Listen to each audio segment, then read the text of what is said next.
हरे कृष्ण।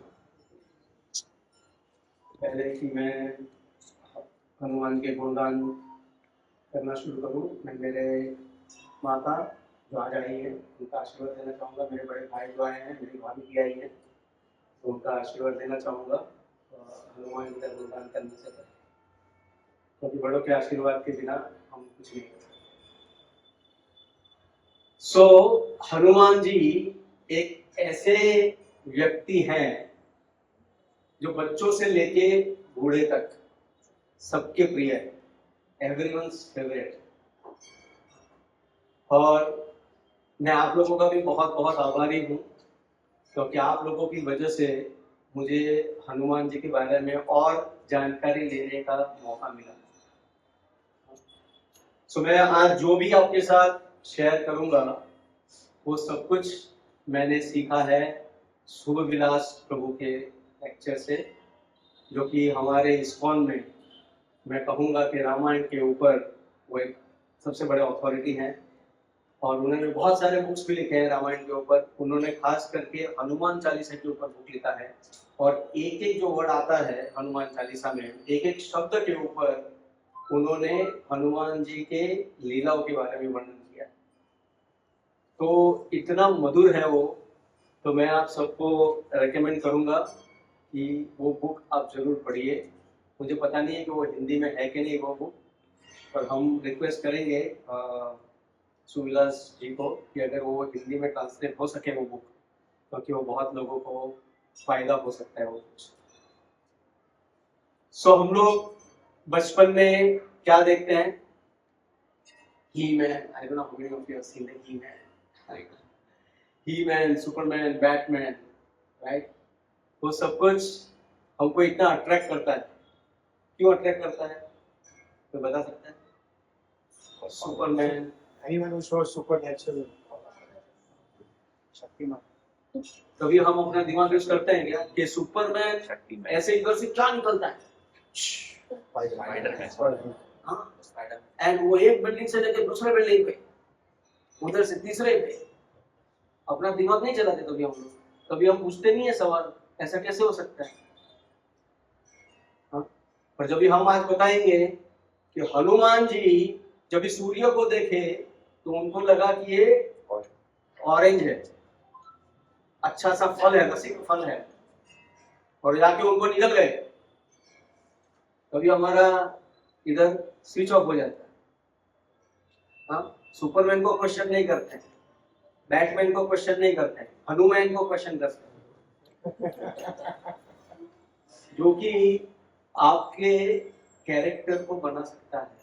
हम आज देखेंगे कि हनुमान जी का क्या कैरेक्टर है, उनका क्या व्यक्तित्व है।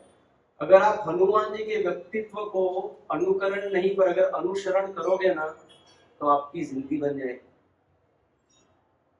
इसलिए समटाइम्स फील सो सॉरी कि सब लोग आते हैं हनुमान जी के दर्शन करके चले जाते हैं, हनुमान जी से वो केसरी टीका लगा के यहाँ कान पे लगा के चले जाते हैं। वो बहुत अच्छा है, हम उनके बहुत बहुत आभारी हैं कि एटलीस्ट वो भगवान में श्रद्धा तो रखते हैं। पर सही सेवा क्या है हनुमान जी की? हनुमान जी से सीखना है कुछ हमें। हनुमान जी ने हमें इतना सारा दिया हुआ है, वो सिर्फ वहां जाके वो केसरी टीका यहाँ लगाने के लिए नहीं है। उनका जो चरित्र है वो बहुत ही जबरदस्त। तो सबसे पहले आज हम देखेंगे उनके बर्थ के बारे में। अभी फिलहाल ही हमने भागवतम में बर्थ के बारे में काफी चर्चा की थी। एक बर्थ देने के पीछे एक माता पिता की क्या मनोचिकित्सा होनी चाहिए, वो बहुत जरूरी है। सिर्फ मनोचिकित्सा नहीं, उनका खुद का कैरेक्टर भी कैसा होना चाहिए, वो बहुत जरूरी है। हाँ, हम लोग बिहेव करते हैं रावण के जैसा, शूर्पणखा के जैसा, और हम सोचते हैं कि हमारे घर में राम पैदा होंगे। कैसे होगा? हाँ? हमको दशरथ जैसा बनना पड़ेगा, हमको कौशल्य जैसा बनना पड़ेगा, सुमित्रा जैसा बनना पड़ेगा, तभी जाके राम लक्ष्मण भरत शत्रुघ्न आ सकते हैं। हम लोग ऐसा सोचते हैं कि अच्छी संतान पैदा हो जाए और हम अपना कार्य चालू रखेंगे। कोई भी कैसा भी मूवी देख लिया, बस मैं देखूंगा, अभी आ गया मूवी तो देखना तो पड़ेगा ना। मूवी नहीं देखेगा तो कैसे चलेगा? वो तो हमारे एक जीवन का अनिवार्य अंग है, हमारी एक सबसे बड़ी कर्तव्य है। नया मूवी आया और देखा नहीं हमने, और कई लोग आके बोलेंगे करेगा, अगर वो मूवी नहीं देखा तो तेरा आधा लाइफ गया। So like that. बट अगर किसी ने अपने कैरेक्टर को, अपने व्यक्तित्व को, अपने चरित्र को साधना के द्वारा संवारा है, तभी जाके उन्होंने अच्छी संतान प्राप्त की। तभी हम देखेंगे इसमें कि हनुमान जी कैसे प्राप्त होते हैं। सो ये जो हम क्या बोलते हैं, अंजनी पुत्र। सो ये जो अंजनी है वो इतनी बड़ी साध्वी थी, she was an amazing Sadhvi. वो एक गुफा में बैठ के अपनी साधना कर रही होती है और इतनी तेजस्वी थी वो, इतनी तेजस्वी थी। तो वो जो गुफा में साधना कर रही होती है, वहां पे एक आजू बाजू में बहुत बड़ा राक्षस रहा करता था, उसका नाम था शंभु साधना। अभी वो राक्षस जो है हमेशा क्या रहता है, उनका सबसे बड़ा जो गुण रहता है, आज हनुमान जी के गुण के बारे में चर्चा करेंगे। राक्षस का गुण क्या रहता है सबसे बड़ा? लस्ट। कोई भी चीज अगर वो देखता है तो क्या सोचता है कि मेरे भोग के लिए है। वो राक्षसी वृत्ति है। कभी कभी हम सोचते थे, आई don't know how many of you have heard, जब भी मैं छोटा था स्कूल में, कभी लोग बड़े बड़े राक्षस की स्टोरीज बताते थे स्कूल में। जैसे बीच में ना ऐसा फ्री पीरियड आ गया तो कोई भी खड़ा होकर स्टोरी बताएगा, एंड ऐसा राक्षस का स्टोरी आ गया ना तो लोग एकदम रोमांचित हो जाते हैं। तो राक्षस में हमको क्या लगता है कि भाई वो द्वापर युग में, त्रेता युग में, नहीं, आज राक्षस हमारे अंदर रह रहा है। एटलीस्ट द्वापर युग और त्रेता युग में तो बाहर था, अभी तो हमारे अंदर ही है, तो उसको पहचानना बहुत जरूरी है। तो अभी अंजलि तपस्या कर रही होती है, कितनी तेजस्वी है, और ये राक्षस की कुदृष्टि उसके ऊपर पड़ती है। राक्षस उसको भोगना चाहता है और उसको समझ में आ जाता है कि कुछ तो गड़बड़ है, और राक्षस क्या करना चाहता है कि वो गुफा पहले बंद करना चाहता है ताकि अंजनी भाग ना सके। और अंजनी इतनी तेजस्वी थी, उसको तुरंत समझ में आ गया, and she rain like a wind, और एक पवन के जैसे वो भागी, और उसके पहले कि वो राक्षस वो पत्थर रख दे, वो उधर से निकल गए। तो राक्षस ने पत्थर साइड में छोड़ा और वो उसके पीछे भागने लगा उसका भोग करने के लिए। और अंजनी एकदम भाग रही है, एकदम भाग रही है। सो भाग रही है, एंड सडनली क्या होता है कि वो एक, जहां पे एक विलेज होता है, एक गांव होता है, वो गांव में ना बहुत सारे सेजिस रहते थे, और सारी जो झोपड़ियां थी वो ज्यादातर सेजिस लोगों की थी, साधु लोगों की। तो एक सेज का दरवाजा खुला था और वो तुरंत अंदर चले जाते। सेज को समझ में आ जाता है कि ये स्त्री जो है वो कोई साधारण नहीं है, और उसके पीछे कुछ तो तकलीफ आई हुई है। उसको समझ में आ जाता है कि, क्योंकि वो गांव वाले थे, उनको भी पता है कि आजू बाजू में ये जो राक्षस है यही सबसे बड़ा उपद्रव मचाने के लिए हमेशा तत्पर रहता है, क्योंकि वो साधुओं को भी बहुत परेशान करता था। तो तभी उतने में जब भी वो लोग अंजलि उसको बताती है, उसी समय वो राक्षस की आजू बाजू आवाज आने लगती है। तभी जैसे ही अंजलि ने बताया, तभी वो साधु महाराज ने उनको बताया कि एक ही व्यक्ति अभी जो है वो आपकी मदद कर सकता है, और वो अभी यहाँ पे है नहीं, अभी कैसे आएगा मालूम नहीं, और वो है Kesari. Only Kesari can fight with this demon. ये केसरी सिर्फ ये राक्षस को परास्त कर सकता है, मार सकता है।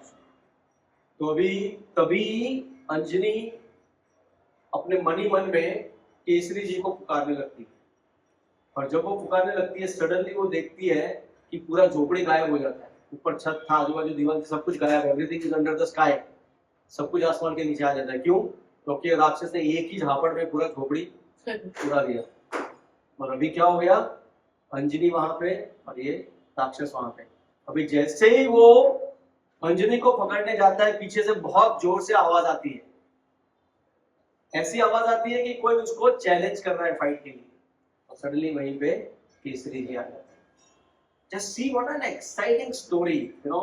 हम लोग सोचते हैं कि ये Superman, this man, that man, पर ये स्टोरी सुनो आप, like you know, you will feel कि वाओ, ये स्टोरी कोई हॉलीवुड से कम नहीं है। हाँ, हॉलीवुड भी उसके सामने पानी भरेगा। तो वे होल थिंग इज हैपनिंग।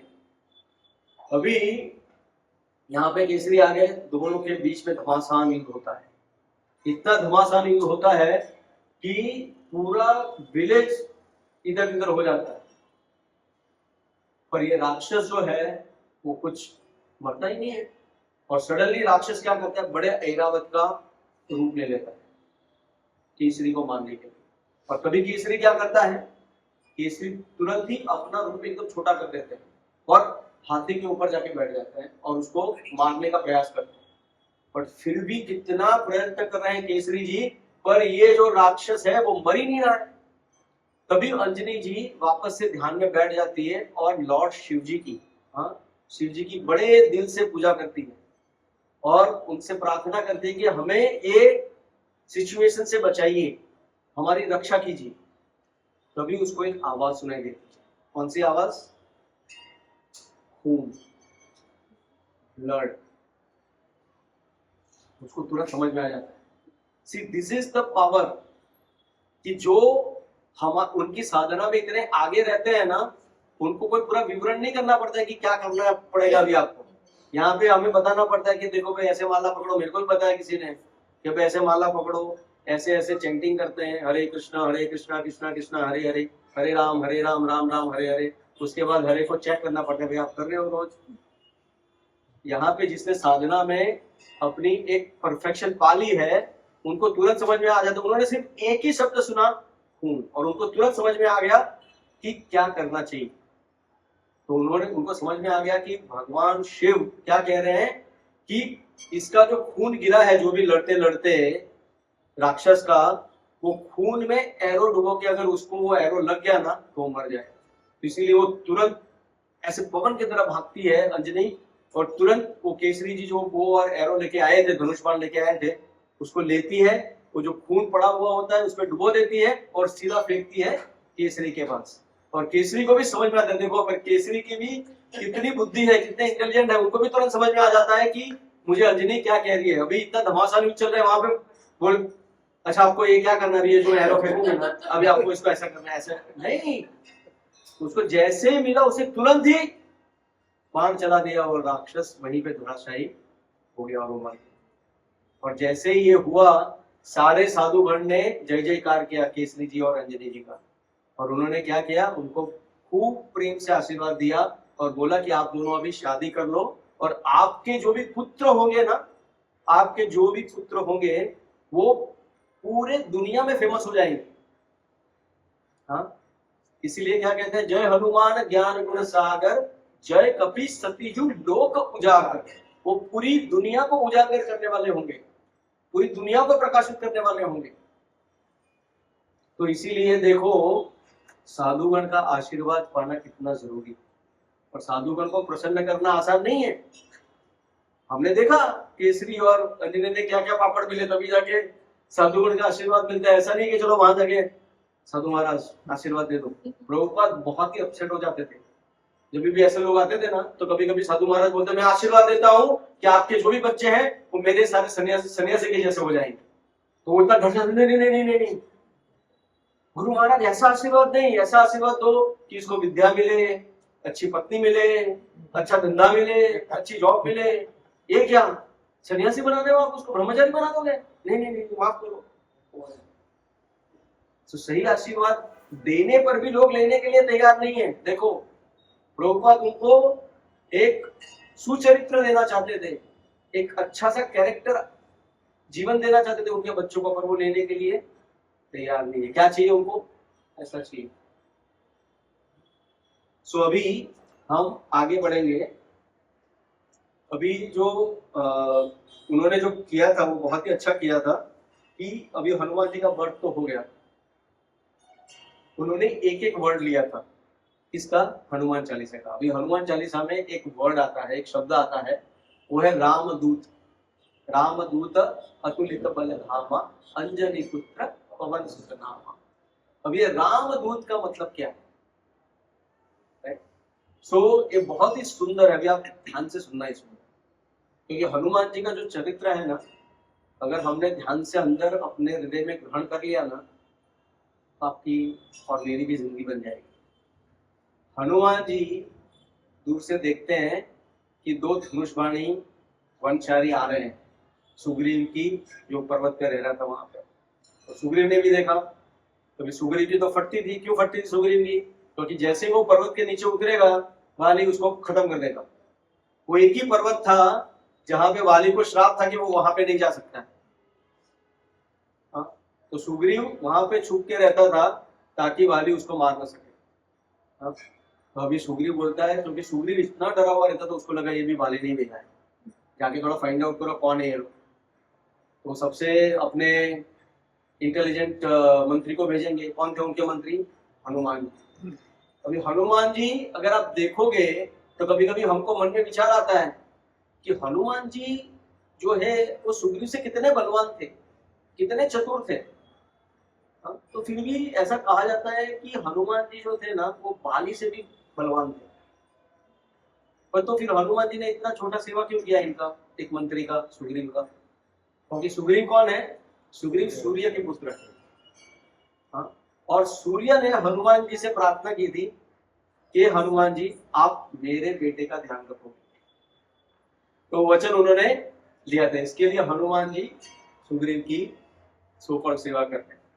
तो अभी फाइंड आउट करने आते हैं, जानकारी करने आते हैं कि भाई ये दो जो वनचारी है वो कौन है। हनुमान जी आ गए उनके सामने, राम आगे खड़े थे, लक्ष्मण जी पीछे खड़े थे। तो सबसे पहले तो राम उनका इंट्रोडक्शन पूछते हैं कि आप कौन हो। जस्ट सी द रामायण अगर आप पढ़ोगे ना तो इतना सेंसिटिविटी है, इतना उसमें मधुरता है, इतना उसमें सिविलाइजेशन है कि हम पढ़ेंगे तो ऐसा लगता है कि हम तो मनुष्य है ही नहीं। इतने सेंसिटिविटी है वहां पे, कैसे एक दूसरे को उच्चार करने का, कैसे एक दूसरे को आंसर करने का, बहुत ही सुंदर है वो। तो अभी राम पूछते हैं हनुमान जी को कि आपका परिचय क्या है। तो हनुमान जी क्या बोलते हैं? हनुमान जी बोलते हैं कि मैं सुग्रीव का दूत हूं। जैसे ही हनुमान जी ने बोला कि मैं सुग्रीव का दूत हूं, रामचंद्र पीछे हट गए और लक्ष्मण जी को आगे कर दिया। क्यों ऐसा किया? क्योंकि हमारे दो प्रकार के धर्म होते हैं, एक स्वधर्म होता है और एक सनातन धर्म होता है।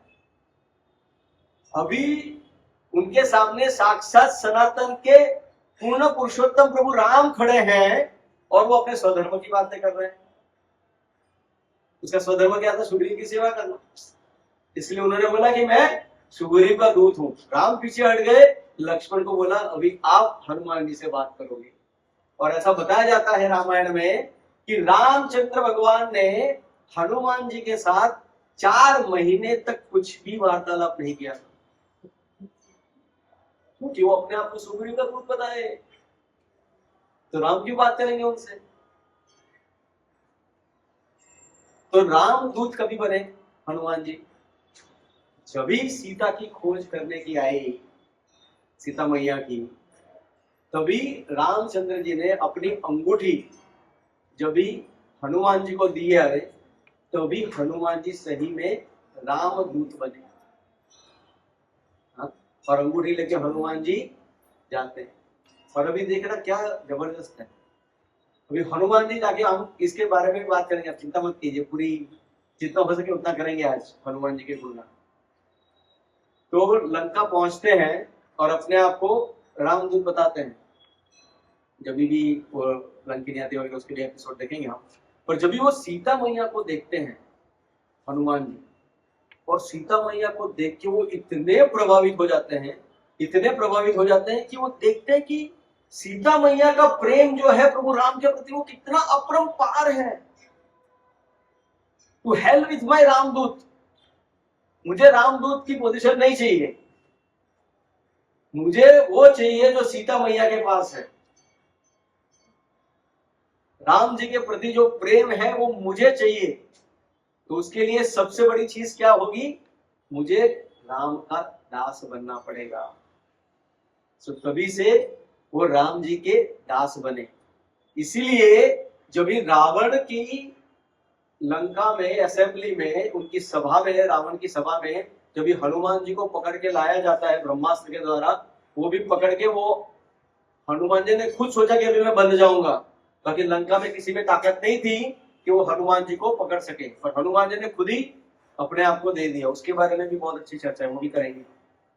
तो जब भी रावण पूछता है अभी हनुमान जी का परिचय, हाँ जब राम ने पूछा तभी रावण पूछ रहा है हनुमान जी को परिचय, तभी हनुमान जी क्या बोलते हैं, दासोहम कौशल्या इंद्र, मैं कौशल्य के जो पुत्र है राम उनका दास हूं।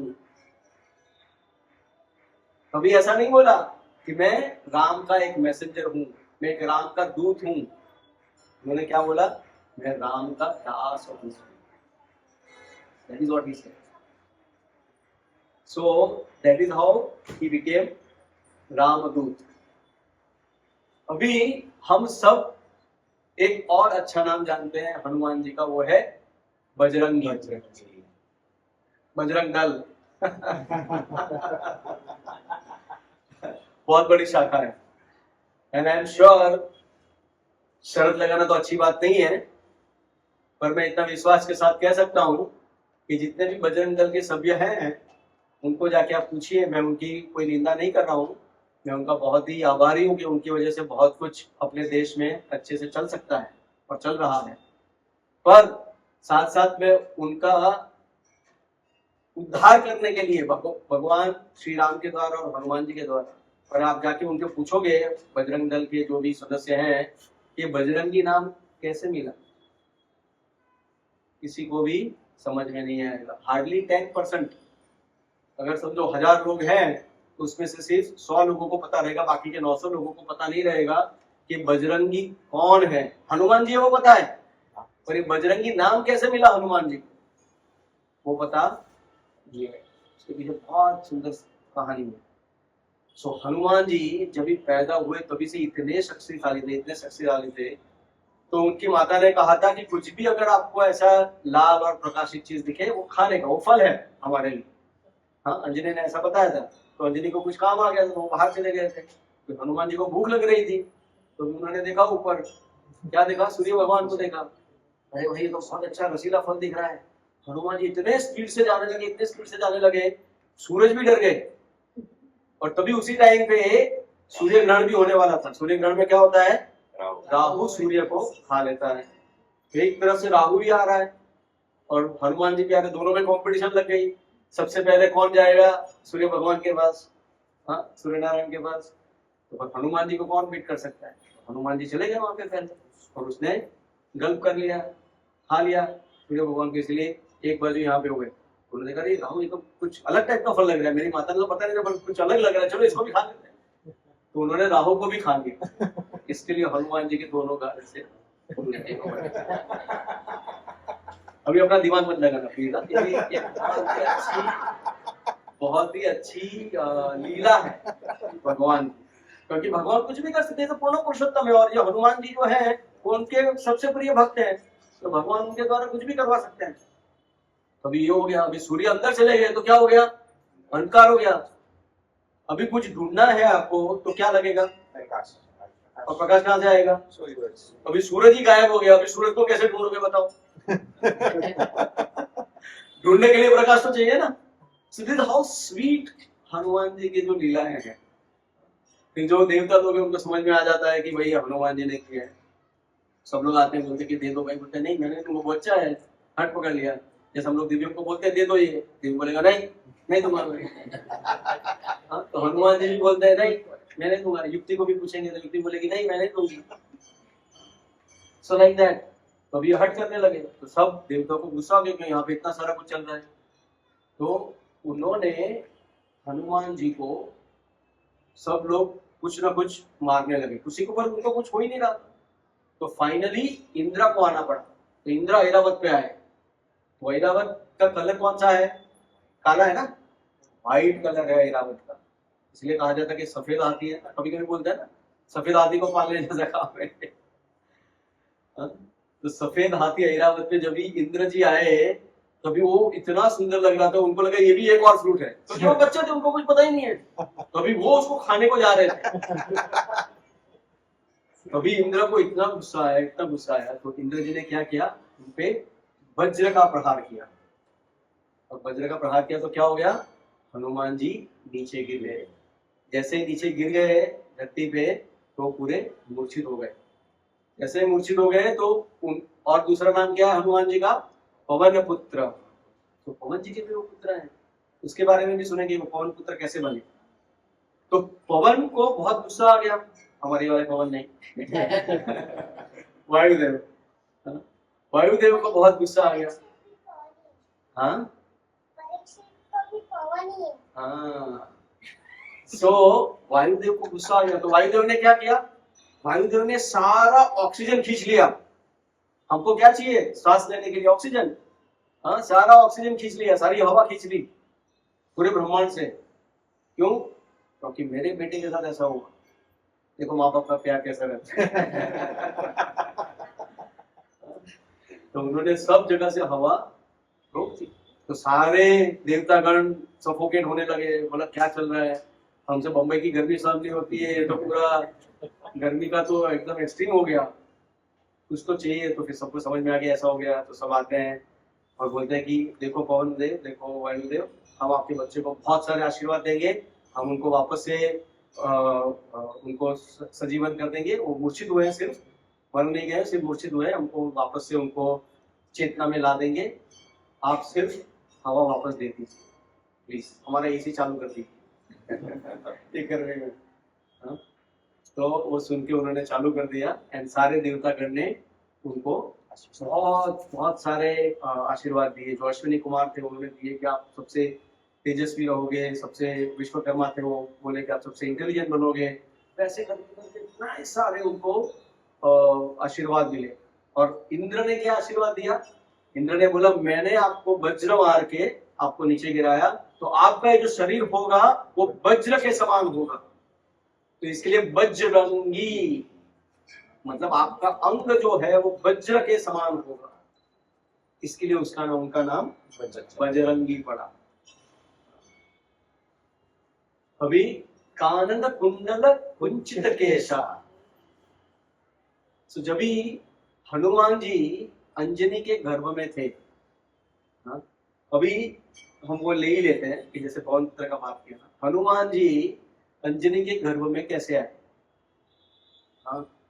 तो ऐसा कहा जाता है कि कैलाश में लॉर्ड शिवा, हाँ शिव जी बैठे होते हैं, साथ में उनके पार्वती जी हैं और बहुत सारे, जब भी शिव जी रहते थे, क्योंकि शिव जी क्या है बहुत बड़े भक्त हैं कृष्ण के, राम के, तो हमेशा क्या करते रहते हैं वो कुछ ना कुछ भगवान के बारे में बताते रहते हैं।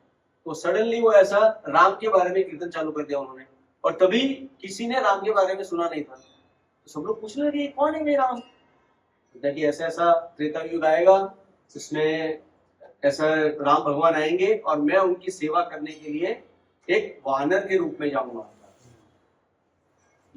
एक वानर के रूप में जाऊंगा। इसीलिए कहा जाता है कि हनुमान जी जो है वो पवन पुत्र के साथ साथ he is the 11th Rudra also, वो 11वें रुद्र भी हैं, खुद शिव जी के अंश हनुमान जी बन के आए। तो पार्वती जी ने बोला कि मैं भी चलूंगी आपके साथ, हाँ हर एक पत्नी बोलती है ना आपकी, कभी भी जाते हो मैं भी चलूंगी आपके साथ। कभी कभी हस्बैंड टाल देते हैं, बोलते हैं कि नहीं मैं इधर ही जा रहा हूँ, दूर नहीं जा रहा हूँ, ये है वो है, फिर ऑफिस का काम है तो शिव जी ने भी बोला कि नहीं नहीं नहीं, इसमें आप मेरे साथ नहीं आ सकते हो। बोला क्यों, क्यों नहीं आ सकते मैं आपके साथ, नहीं इसमें जो है ना मेरा स्पेशल अवतार है, इसमें ऐसा कौन सा स्पेशल अवतार है, नहीं इसमें जो है एक तो मैं वानर हूँ, तो बोलते मुझे भी कोई प्रॉब्लम नहीं है शी मंकी बनने में, हाँ मुझे भी लाइक यू नो वानरी बनने में कोई प्रॉब्लम नहीं है। बोलते नहीं नहीं नहीं, मैं ब्रह्मचारी बन के जा रहा हूं, इसमें जो होगा ये जो मेरा अवतार होगा हनुमान जी का, उसमें मैं आजीवन ब्रह्मचारी रहूंगा। इसके लिए ना ऐसा कहा जाता है, हम लोग कभी कभी ना मेल पुरुष लोग जो है ना अपने आप को बहुत ही इंटेलिजेंट समझते हैं, और अकॉर्डिंग टू मी सबसे ज्यादा इंटेलिजेंस स्त्रियां रहती है।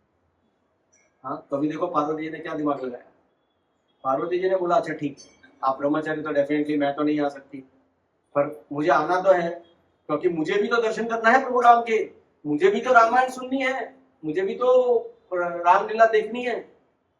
तो देखो क्या भाव है पार्वती जी का। पार्वती जी बोलती है कि आप अगर ब्रह्मचारी वानर बन के जाओगे तो मैं आपकी पूंछ बन के आऊंगी। और ऐसा कहा जाता है कि पूंछ में भी एक अलग से जीवन होता है। अगर आप पूंछ काट भी दोगे ना तो पूंछ अपने आप अपना जीवन जिएगी, ऐसा कहा जाता है। इसलिए पार्वती जी पूंछ बन गए, और पूंछ ने कितना सारा काम किया वो हम सब जानते हैं। इसलिए अब सोचो पार्वती जी कितने इंटेलिजेंट है।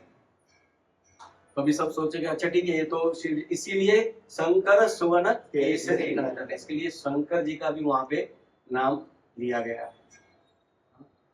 अभी एक और चीज, पवन पुत्र। पवन पुत्र कैसे हो गए? केसरी जी कोई पवन के अंश नहीं थे, तो पवन पुत्र ऐसे हुए कि जब शंकर जी मोहिनी मूर्ति से मोहित हो गए तो उनका जो वीर्य है वो एक जगह पे गिर गया, एक पत्ते पे गिर गया। तो शिव जी ने वो जो एनर्जी थी, वो जो शक्ति थी, उसको लेके उन्होंने एक ऋषि मुनियों को दे दी और उनको बोला कि जब भी सही समय आएगा मैं बताऊंगा कि किसको देना है। तो जब भी समय आया कि अंजलि को गर्भवती होना है, तभी जाके पवन जी का आह्वान करते हैं शंकर जी और बोलते हैं कि ऋषियों के पास ये पत्र पड़ा हुआ है, ये शक्ति पड़ी हुई है, आप ले जाके अंजलि के मुंह में रख दीजिए। इस तरह से वो पवन पुत्र, क्योंकि पवन वो लेके गए वो शक्ति, इसीलिए वो पवन पुत्र भी कहे जाते हैं। So this are the names. अभी हम लोग बात कर रहे थे कुंडल की, कि कुंडल कहां से आए। तो अभी जैसे ही पता चलता है कि अंजनी गर्भवती है तो भाली को ऐसा संकेत आ जाता है कि इससे जो भी पैदा होने वाला है वो इतना शक्तिशाली है, इतना शक्तिशाली है कि वो मेरे से भी ज्यादा शक्तिशाली बन जाए। तो तुम सोचो, जब भी ये भौतिक जगत में कोई एक चीज सहन नहीं कर सकते, वो क्या है? मेरे से कोई आगे निकल ना पाएगा। सबसे बड़ा महान व्यक्ति कौन है इस दुनिया में? That is what everyone thinks. वही हम लोग सब सोचते हैं। वो बोलते हैं ना कि इवन भिखारी भी, a beggar is a proud of his penny.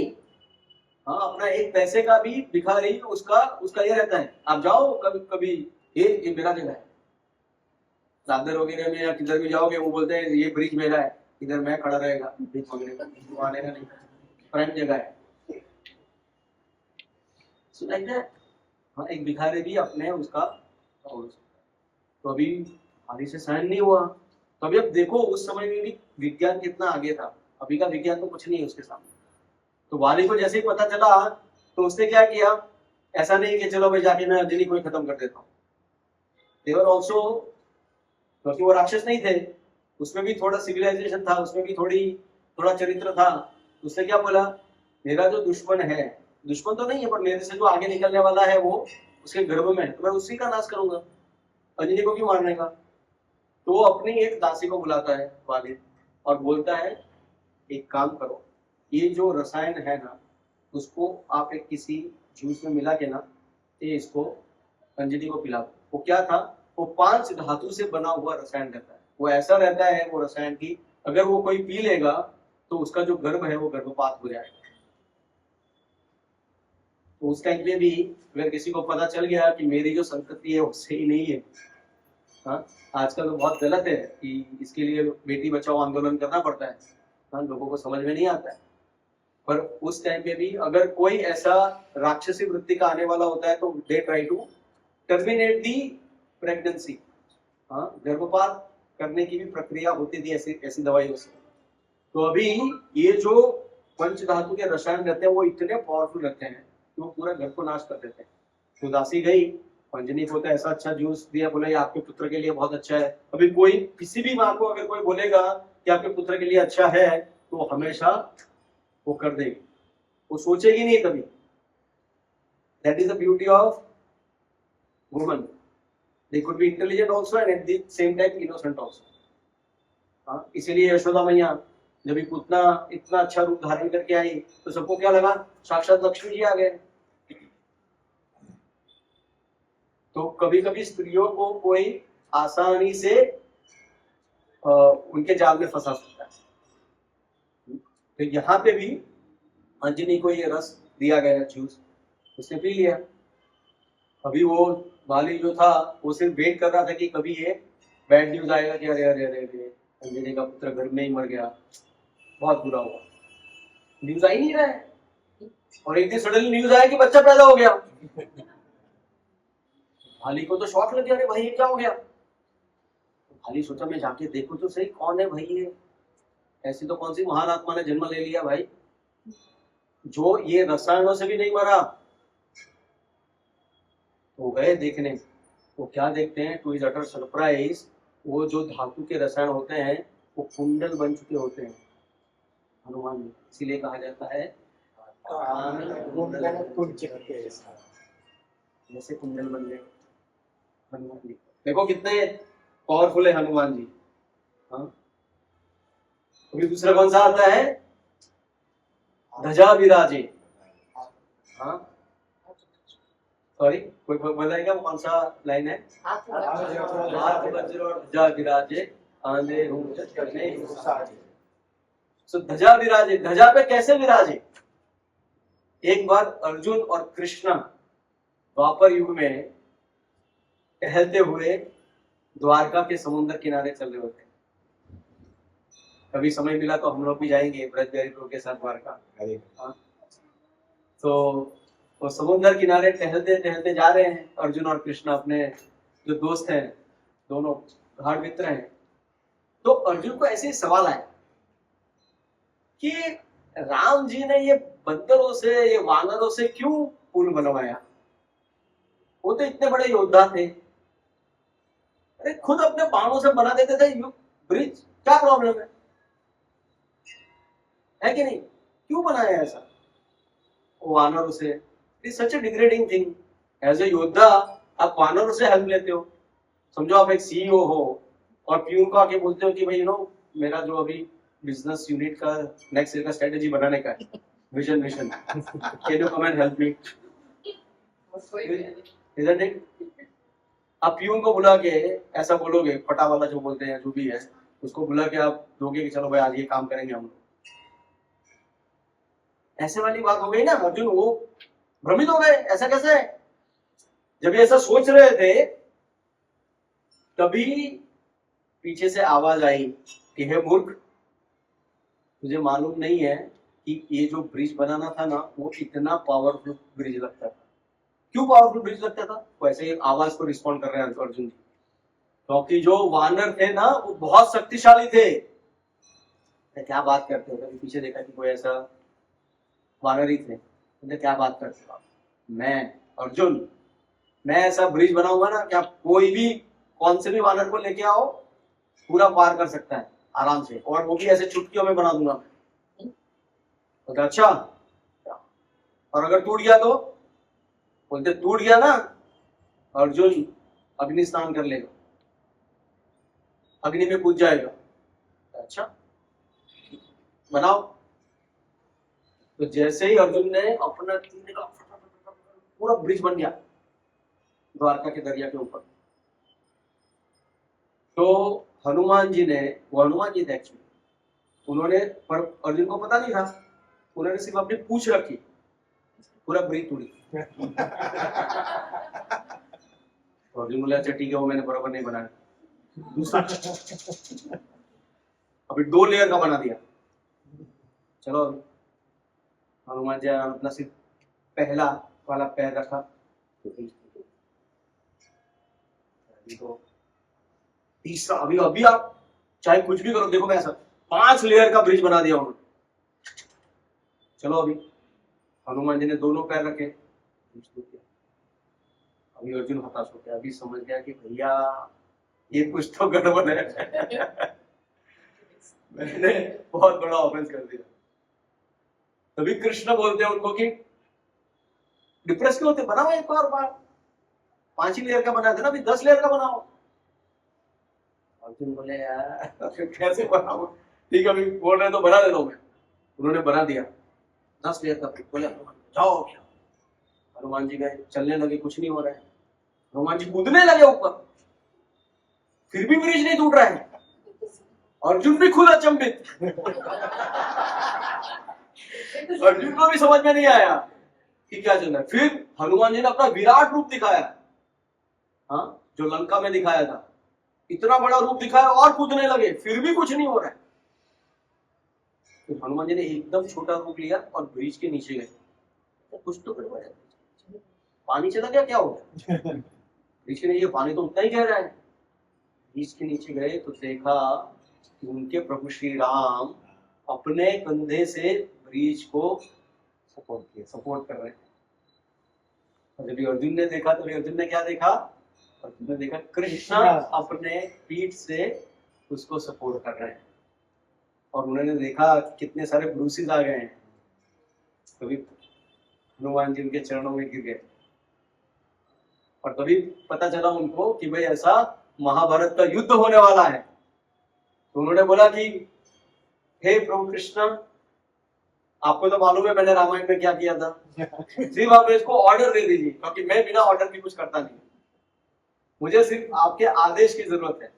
आप आदेश दे दो, मैं ये कौरव तो क्या चीज है, कुछ नहीं लंका के सामने, रावण के सामने, आप सिर्फ आदेश दे दो। कृष्ण ने क्या कहा? अभी आपका समय नहीं है, आपका समय जो था वो त्रेता युग में था, अभी आपका समय नहीं है।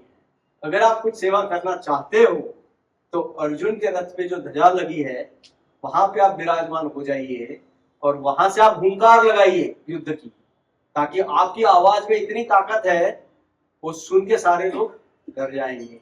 और जो भीम जो है उनको भी हुंकार लगाने में थोड़ा कुछ मिला, क्योंकि भीम जिस हिसाब से युद्ध की घोषणा करते थे बाकी के लोग उसके सामने कुछ नहीं कर सकते थे। अभी कोई सपोर्ट करने वाला तो चाहिए ना। अभी हनुमान जी जो है वो भीम को प्रोत्साहन दे रहे हैं, जैसे भीम गर्जना कर रहे हैं साथ में हनुमान जी भी गर्जना कर रहे हैं। तो तुम सोचो इतने बड़े हीरो रामायण के महाभारत में कहां बैठे हैं? ध्वजा के ऊपर आराम से। क्यों बैठे हैं? क्योंकि उनको पता है कि अभी अपना टाइम नहीं है, अपना टाइम आएगा नहीं, अपना टाइम गया।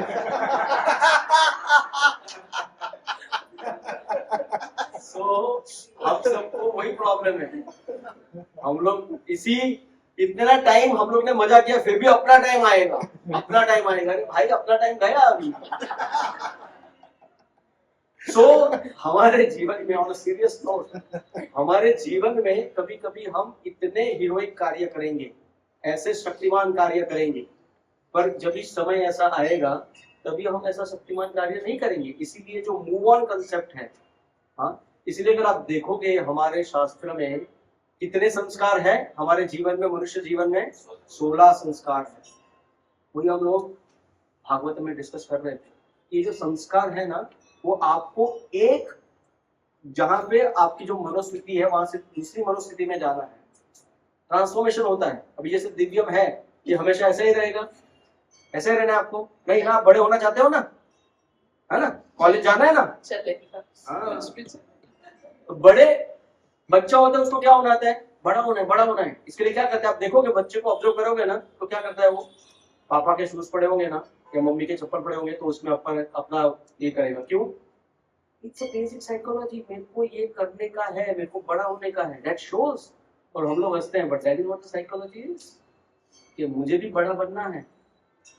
और जब हम बड़े हो जाते हैं तभी क्या सोचते हैं? छोटे थे वॉच करता, dam if you do, dam if you don't. तो कुछ भी करो वो वैसा ही होता है। तो यहाँ पे जीवन में जो 16 संस्कार है वो क्या है? हमारे जीवन का एक हिस्सा अभी खत्म हुआ, बचपन खत्म हुआ, बचपन से हम जवानी में जाएंगे, जवानी से मिडिल एज में जाएंगे, मिडिल एज से अर्ली ओल्ड एज में जाएंगे, अर्ली ओल्ड एज से ओल्ड एज में जाएंगे। तो हर एक चीज का ना एक एक संस्कार होता था। तो वो संस्कार क्या होता था? वो सिर्फ अकेले नहीं करते थे, पूरा गांव आता था वो संस्कार में, तो पूरा गांव ना सपोर्ट करता था। हाँ, अभी जैसे ये बच्चा होगा, बड़ा होगा तो क्या होगा? उसका विद्या संस्कार होगा। हाँ, पहले वो अक्षर लिखेगा, उसका संस्कार होता है, उपनयन संस्कार होता है, विवाह संस्कार होता है, गर्भदान संस्कार होता है, सीमंतनयन संस्कार होता है। तो देखो कितने इंपॉर्टेंट चीज है, क्योंकि वो सब टाइम पे दैट पर्टिकुलर ह्यूमन बीइंग जो है, जो मनुष्य है, वो अलग मनोस्थिति से गुजर रहा है, उसको सपोर्ट करने के लिए संस्कार जरूरी है। हाँ, तो सिमिलरली हमारे लाइफ में भी हमने कभी बहुत ही हीरोइक कार्य करेंगे, जब भी हम early old age middle age पे आएंगे तभी हमको समझना है कि बस हाँ हमारा हो गया, अभी what we can do is we can support others, जो भी कर रहे हैं उसको, हमको खुद को कार्य करने की जरूरत नहीं है। इसीलिए सब लोग धोनी धोनी धोनी धोनी करते हैं और मन में सोच रहे कि भाई अभी तेरा भी टाइम गया। अभी तो हाँ, सब लोग लात मार के निकाले, उसके पहले प्रेम से चले जाओ, वो बहुत जरूरी है। That is what is it, timely retirement, rather than लोग सोचेंगे भैया कभी जाएगा।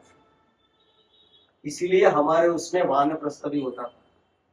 अभी वानप्रस्थ है वो क्या है, 50 साल के बाद आप क्या करते हो, वाइंड अप में लग जाते हो। कई लोग तो 50 साल के बाद बिजनेस चालू करते हैं। 50 साल के बाद यू हैव टू फोकस अपनी स्पिरिचुअल लाइफ में। ये आ गया अपना टाइम। कौन सा टाइम आ गया, भगवान की भक्ति बड़ी तीव्रता से करने की। तो जब भी आप वो करते हो उसके बाद फाइनली संन्यास वगैरह रहता है। तो यही चीज हनुमान जी हमें सिखाते हैं कि एक समय में आप बड़े बलवान हो सकते हो, पर दूसरे समय में आपको एक निम्न कार्य भी, जैसे ध्वजा पे बैठने का भी करना पड़ेगा। अभी आगे क्या कहते हैं, हमने ले लिया शंकर समन जो पार्वती जी के मत के, Hanuman ji was 11th Rudra. Now Ram काज करिबे को आतुर। हाँ? अभी राम काज करिबे को आतुर कैसे, तो जब भी राम भगवान रावण को मार के जब भी अयोध्या जाते हैं तभी क्या होता है, सारे वानर सेना भी आ जाती है ना उनके साथ, सब लोग आ जाते हैं। और देखो उनके विमान कैसा था, अगेन दिमाग मत चलाओ बट लीला देखो, विमान एक्सपांड होता रहता है। अपने उधर क्या बोलते हैं कि भाई हमारा 180 का सीट हो गया, 270 का सीट हो गया, अभी हम आपको दूसरे प्लेन में डालेंगे, या तो आपका टिकट ओवरबुक हो जाता है ना फ्लाइट कभी कभी। यहाँ पे ओवरबुक का क्वेश्चन ही नहीं है, जितने भी पैसेंजर आएंगे लास्ट मिनट भी सबको एंट्री है, 20 मिनट्स के पहले द्वार बंद नहीं होते हैं यहाँ पे। तो हर कोई को लेके भगवान राम जाते हैं। फिर बाद में अयोध्या से भगवान बोलते हैं कि आपने बहुत बहुत धन्यवाद, अभी आप आए, अभी आप राम काज करने के लिए वापस से किष्किंधा चले जाओ। सब कंफ्यूज हो गए, बोलते आप तो इधर हो, अगर राम का कार्य करना है तो राम के पास रहना पड़ेगा ना। तो राम जी ने बड़ा अच्छे से समझाया, ऐसा नहीं है, सिर्फ मेरी सन्निधि में रह के आप राम का कार्य करना जरूरी नहीं। अभी आप सब फैमिली वाले हो, घर पे जाओ, जो भी आप फैमिली कार्य करोगे उसमें मुझे याद करो, वही आपका राम काज है। हमेशा keep Ram in the centre, वही आपका राम काज है। हनुमान जी ने क्या बोला, हनुमान जी ने बोला देखो ये सारे के सारे जो भी वानर है ना, सबके सब गृहस्थ है, मैं एक ही ब्रह्मचारी हूँ। अभी मैं वहां जाके क्या करूंगा किसके, तो मुझे तो यहीं पे रहना पड़ेगा। नाम है टू अग्री। इसके लिए तुम सोचो कि हमारी इंटेलिजेंस हमें यूज करनी है, वो किसके लिए यूज करनी है, कि कैसे मैं राम की सेवा में निरंतर लगा रहूं। हनुमान जी ने कन्विंस कर दिया राम को कि मैं अयोध्या से जाने वाला नहीं है। इसके लिए राम काज करिबे को आतुर। नाउ अनदर थिंग इज चतुर, अति चतुर, नॉट सिर्फ चतुर, अति चतुर लाइन आता है हनुमान चालीसा। कैसे अति चतुर है, इसका बहुत ही सुंदर कहानी है, it's like one of my favourites, really amazing. So जब भी हनुमान जी वापस आते हैं, जब देखो हनुमान जी की जो सेंसिटिविटी है ना, जो क्या व्यक्तित्व है उनका, क्या चरित्र है। हनुमान जी जब भी आते हैं वापस तभी उनको लगता है कि मैं ऐसे कैसे बताऊं राम को कि भाई मैंने सीता की खोज कर ली, और मुझे कैसे बताना चाहिए अगर मैं ऐसा बोलूंगा राम जी को मिलके कि सीता मैया मिल गई और मैंने ढूंढी हो, तो उनको लगेगा अगर राम को जाके पहले सीता मैया का नाम लिया ना, उधर ही राम बेहोश हो जाएंगे या तो अपने प्राण त्याग कर देंगे।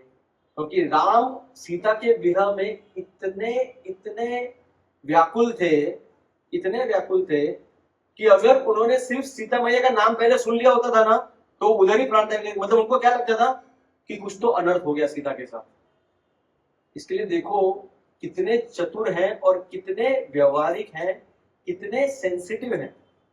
तो उन्होंने क्या बोला राम को जाके, पहले मिल गई, सबसे पहले वर्ड क्या यूज किया? मिल गई। मिल गई, Sita. See, this is the beauty of Hanuman. और अभी जब भी सीता मैया ने हनुमान जी को क्या दिया था, राम जी को बताने के लिए कि भाई आप मिले हो करके, चूड़ामणि दिया अपने बाल में, राइट? वो चूड़ामणि उनको दिया था। अभी तुम सोचो, हनुमान जी सोच रहे हैं कि चूड़ामणि में ऐसे कैसे दे सकता हूं राम को, मेरी क्या औकात है कि मैं राम को ऐसे दूं। Just see the sensitivity. This is the human character. एक हमको जो मनुष्य जन्म मिला है ना, वो इसके लिए मिला है। इतनी जो I don't know what do we call in sensitivity in Hindi, but ये जो सेंसिटिविटी है वो इतनी जरूरी है। तो जब भी हनुमान जी जाते हैं प्रभु राम के पास, तो वो क्या करते हैं? ऐसे करके जाते हैं ताकि राम उसमें से चूड़ामणि ले सके। हम लोग क्या करेंगे यार?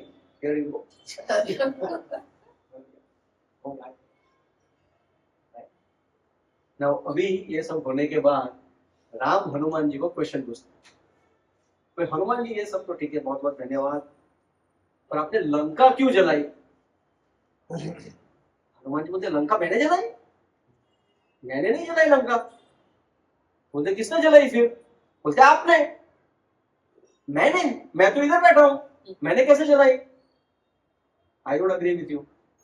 आपने ही जलाई लंका। क्यों जलाई? बोलते नहीं मैंने जलाई नहीं है प्रभु राम, आपने ही जलाई। अच्छा, मैं एक विवरण देता हूं आपको, उसके बाद आप बताना कि लंका मैंने जलाई कि आपने जलाई। ठीक है? अभी विवरण क्या देते हैं हनुमान जी? हनुमान जी बोलते हैं कि जब भी मैंने सीता मैया को खोज लिया और मैं उधर बैठा था अशोक वाटिका के वृक्ष में, वहां पे ऊपर सो रहा था, तभी मैंने ये राक्षसी को बात करते हुए सुना, त्रिजटा और वगैरह ने। उन्होंने क्या बोला कि मेरे स्वप्न में आज ऐसा सपना आया, हाँ नींद में ऐसा सपना आया मुझे कि हमारी जो लंका है ना, वो बहुत ही जल रही है, पूरी की पूरी लंका ना एकदम इन द वाइड फायर, एकदम जोर से आग लगी, अपनी पूरी लंका जल के राख हो गई। अभी हनुमान जी सुन रहे हैं। हनुमान जी को लगा कि मैं नींद में सुन रहा हूँ, मैं भी सपना देख रहा हूँ कि क्या चल रहा है यार, लंका जलने वाली है, अभी मैं लंका को जलाऊंगा तो मेरा नाम खराब होगा, क्योंकि मुझे पता नहीं है कि मेरे खुद की बुद्धि है कि प्रभु राम की इच्छा है कि मुझे जो भी करना है वो प्रभु राम की इच्छा के अनुसार करना है, मेरा दिमाग नहीं चलाने का इसलिए उन्होंने क्या बोला कि अभी मैं क्या करूंगा? अभी मैं कुछ भी नहीं करूंगा, अभी जो भी होगा मैं सिर्फ देखूंगा, अभी मैं कुछ भी नहीं करूंगा, सामने से ना किसी को मारूंगा ना कुछ करूंगा। इसके लिए जब ये इंद्रजीत वगैरह आए, तभी वो हनुमान जी को पकड़ पाए, क्योंकि अभी वो कौन सी मनोस्थिति में थे? तो भाई लंका चलने वाली है, और मालूम नहीं है कि ये सही में है, ये मेरा भ्रम है, तभी मुझे जानकारी लेनी है। तो बोले अभी मैं कुछ भी एक्शन नहीं लेने वाला, तो कुछ भी एक्शन नहीं लिया, तो बंद गए। तो उनको वहां पे लेके आए रावण के दरबार में लेके आए, और रावण ने देखा कि भाई क्या चल रहा है इधर, ये तो बोला यही जो है उसने इतना उद्यम मचाया, आपके अक्षय को भी इसने ही मारा है, इतनी सारी सेना को, और इतना अपना जो आपका प्रिय गार्डन है अशोक वाटिका, इसी ने खराब किया। तो बोलता मार दो इसको, खत्म कर दो। बोला नहीं, विभीषण जी खड़े हो गए, बोलता नहीं ये तो दूत है, इसको नहीं मार सकते, इसको तुम कुछ सजा दे सकते हो, पनिशमेंट दे सकते हो, पर इसको मार नहीं सकते। तभी किसी ने बोला कि एक काम करो, बंदर को ना अपनी पूंछ से बहुत प्यार होता है, उसकी पूंछ जलाते हैं। तो जैसे ही पूंछ को वो लोग पकड़ के बांधने लगे कपड़े से, अपने आप वो पूंछ बढ़ने लगी, और जितने भी कपड़े थे लंका में सब लेके आ गए, फिर भी वो पूंछ लंबी हो रही है। तभी तो रावण ने बोला कि जाओ सीता के भी वस्त्र लेके आ जाओ, तभी हनुमान जी को कि भाई, तभी वो पूंछ उधर ही रुक गया। और अभी उसको इतनी बड़ी पूंछ को तेल लगाना, लंका में जितना भी तेल था सारा तेल खत्म हो गया वो पूंछ को लगाते लगाते, और उसके बाद आग लगा दी उन्होंने। अभी आग लगा दी तो मैं तो जा रहा था लंका से बाहर, तो अपने आप ही जल रही थी लंका। अभी आप ही बताओ प्रभु राम, किसी के सपने में मैं तो नहीं जाता हूँ, आप जाते हो। आपने वो त्रिजटा को बोला कि ऐसा आग लगने वाला है, ऐसा होने वाला है, किसी के हृदय में आप बैठे हो, मैं तो नहीं बैठा हूं, और हृदय से आप प्रेरित करते हो। आपने ही रावण को प्रेरित किया कि भाई बंदर की पूंछ बहुत प्यारी होती है उसको, पूछ को जलाएंगे। और जलाने का भी आइडिया किसका था? रावण का था। और रावण को आइडिया किसने दिया? आपने, क्योंकि आप ही हृदय में बैठे हो। मैंने तो कुछ किया नहीं है। पूछ भी लंबी हो गई, किसने की? आपने ही की। तो अभी आप बताओ लंका किसने जलाई? राम जी ने। तो देखो कितने चतुर है हनुमान, बहुत ही चतुर है। फिर उसके बाद आता है, जब ये ब्रिज बना रहे होते हैं, अभी छोटी छोटी कहानियां हैं पर बहुत सुंदर है। अभी ब्रिज बनाना होता है, राइट? अभी वो लोग सामने की बात जाने वाले होते हैं। अभी उसके पहले एक अपना ये ले लेते हैं, हनुमान जी ने ये जो सागर कैसे पार किया। वो सब जानते हैं कि जाम्बवन जी आए और उनको बताया कि भाई आप कर सकते हो, क्योंकि जो देवी देवताओं ने इतने सारे उनको आशीर्वाद दिए थे, उसकी वजह से बहुत ही उपद्रव मचा रहे थे हनुमान जी। हाँ, ऐसे सेज को उठा के लेके हवा में रख देते थे, ऐसा बहुत करते थे। हाँ, तो उसकी वजह से सेज लोगों ने उनको क्या दिया? श्राप दे दिया कि आपको सारा जो भी आपकी शक्ति है सब भूल जाओगे आप। आपको आपकी शक्ति जब याद आएगी जब भी कोई आपको याद दिलाएगा, तभी उनको जाम्बवन जी जाके याद दिलाते हैं कि आप में इतनी सारी शक्ति है, आप ही कर सकते हो। तो जब ये हनुमान जी समुद्र लांग के जा रहे होते हैं, सबसे पहले कौन आता है? मेनक पर्वत आता है। मेनक पर्वत क्या बोलता है कि भैया थोड़ा विश्राम कर लो, इतनी बड़ी छलांग लगाए हो, कहीं बीच में ही ना लुढ़क जाओ, थोड़ा आराम करके जाओ, फिर इधर से वापस से छलांग लगाओ। तो मेनक क्या रिप्रेजेंट करता है वो बहुत ही सुंदर है समझने के लिए। मेनक जो है वो अपने आध्यात्मिक जीवन में एक आलस का प्रमाण पैदा करता है। वो आलस क्या है? सीरियसली करना है भक्ति, पर इतना भी सीरियसली नहीं करना है। हाँ? मेरे माता पिता जब भी अमेरिका में आए थे, कभी उनके भी होश उड़ गए थे, तो बोले कि भाई भक्ति का ऐसा अंग तो हम लोग पहली बार देख रहे हैं। हाँ, इतना सारा भक्ति तो वो पता नहीं कैसे हो जाता है। भाई भक्ति करना मतलब क्या है? सुबह उठ के अगरबत्ती घुमा लो भाई, रात को आगे अगरबत्ती घुमा लो, अगर ज्यादा टाइम है तो दिया भी घुमा लो। हाँ, और किसी को फोन पे बात करोगे तो जय अम्बे, जय श्री राम। हाँ, ये सब हमारा भक्ति का पहलू है। अभी आप नीचे देखो कितने सारे लोग आए हैं, अभी उनको जाके बोलो कि ऊपर आके हनुमान जी की कथा हो रही है, आइए, आएंगी, बताओ। और अपने आप को क्या बोलेंगे? मैं तो हनुमान का बहुत बड़ा भक्त हूँ। अभी हनुमान का गुणगान सुनने के लिए समय नहीं है आपको, बताओ। तो ये क्या है? ये मेनक पर्वत की वजह से। मेनक पर्वत क्या करता है? उनमें आलस्य पैदा कर देता है। कह रहे भाई तू तो बहुत भक्ति करता है, मालूम नहीं देखो तू चल के आया भाई। 1 किलोमीटर चल के आया तो हनुमान जी के मंदिर में, अभी कहाँ ऊपर जाएगा? एक बार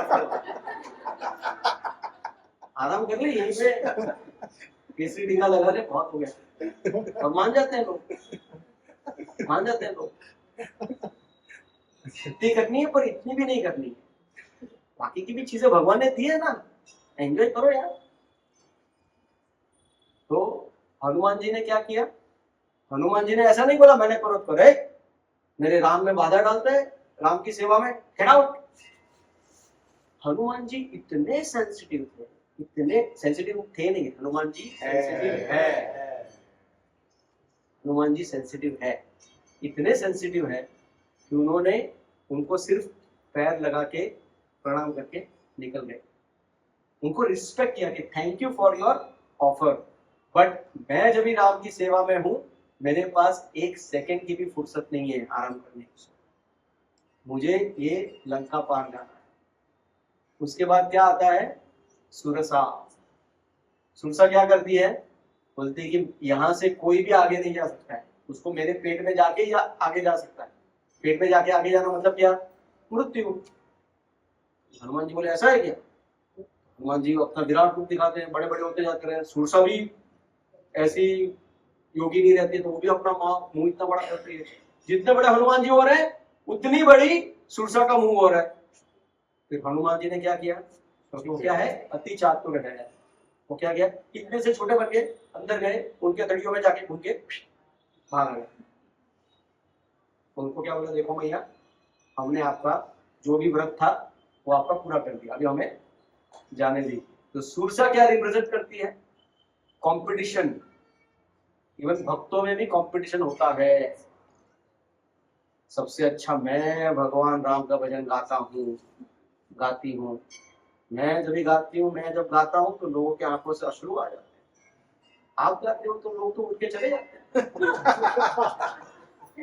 तो आपसे बड़ा मैं, इसके लिए वो बड़ा बड़ा बड़ा बड़ा बड़ा सबसे बड़ा पुस्तक वितरण तो मैं करता हूँ। ये आइडिया किसने दिया था इस प्रोग्राम को? मैंने।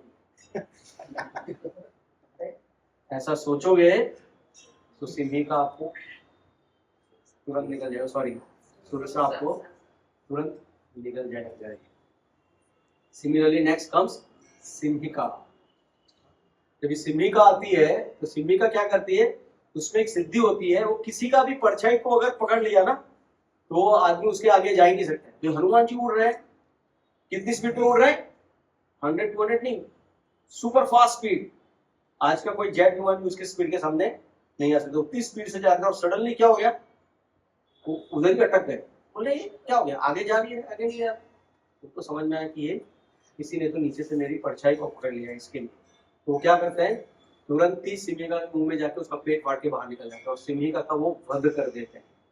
क्योंकि सिंहिका क्या रिप्रेजेंट करती है? ईर्ष्या, एनवी। एक ही चीज जो है जो आप भगवान की भक्ति में नहीं लगा सकते, वो है ईर्ष्या। बाकी सब कुछ कर सकते हो आप। क्रोध भी भगवान की भक्ति में लगा सकते हो, जैसे अर्जुन ने किया। क्रोध चाहिए ना युद्ध करने के लिए, युद्ध करने के लिए सुनो, युद्ध युद्ध करेंगे, राइट? तो ऐसे क्रोध आना पड़ेगा, बिना क्रोध के कैसे होगा युद्ध? हाँ? जब लंका जलाई, इतना सारा कुछ किया, हनुमान जी ने तो अपने क्रोध का उपयोग किया। हाँ? तो बड़ा जरूरी है वो। हाँ? आप ग्रीड को भी यूज कर सकते हो। क्यों? Greedy for Krishna. ये सारी गोपियां थी, वो क्या थी?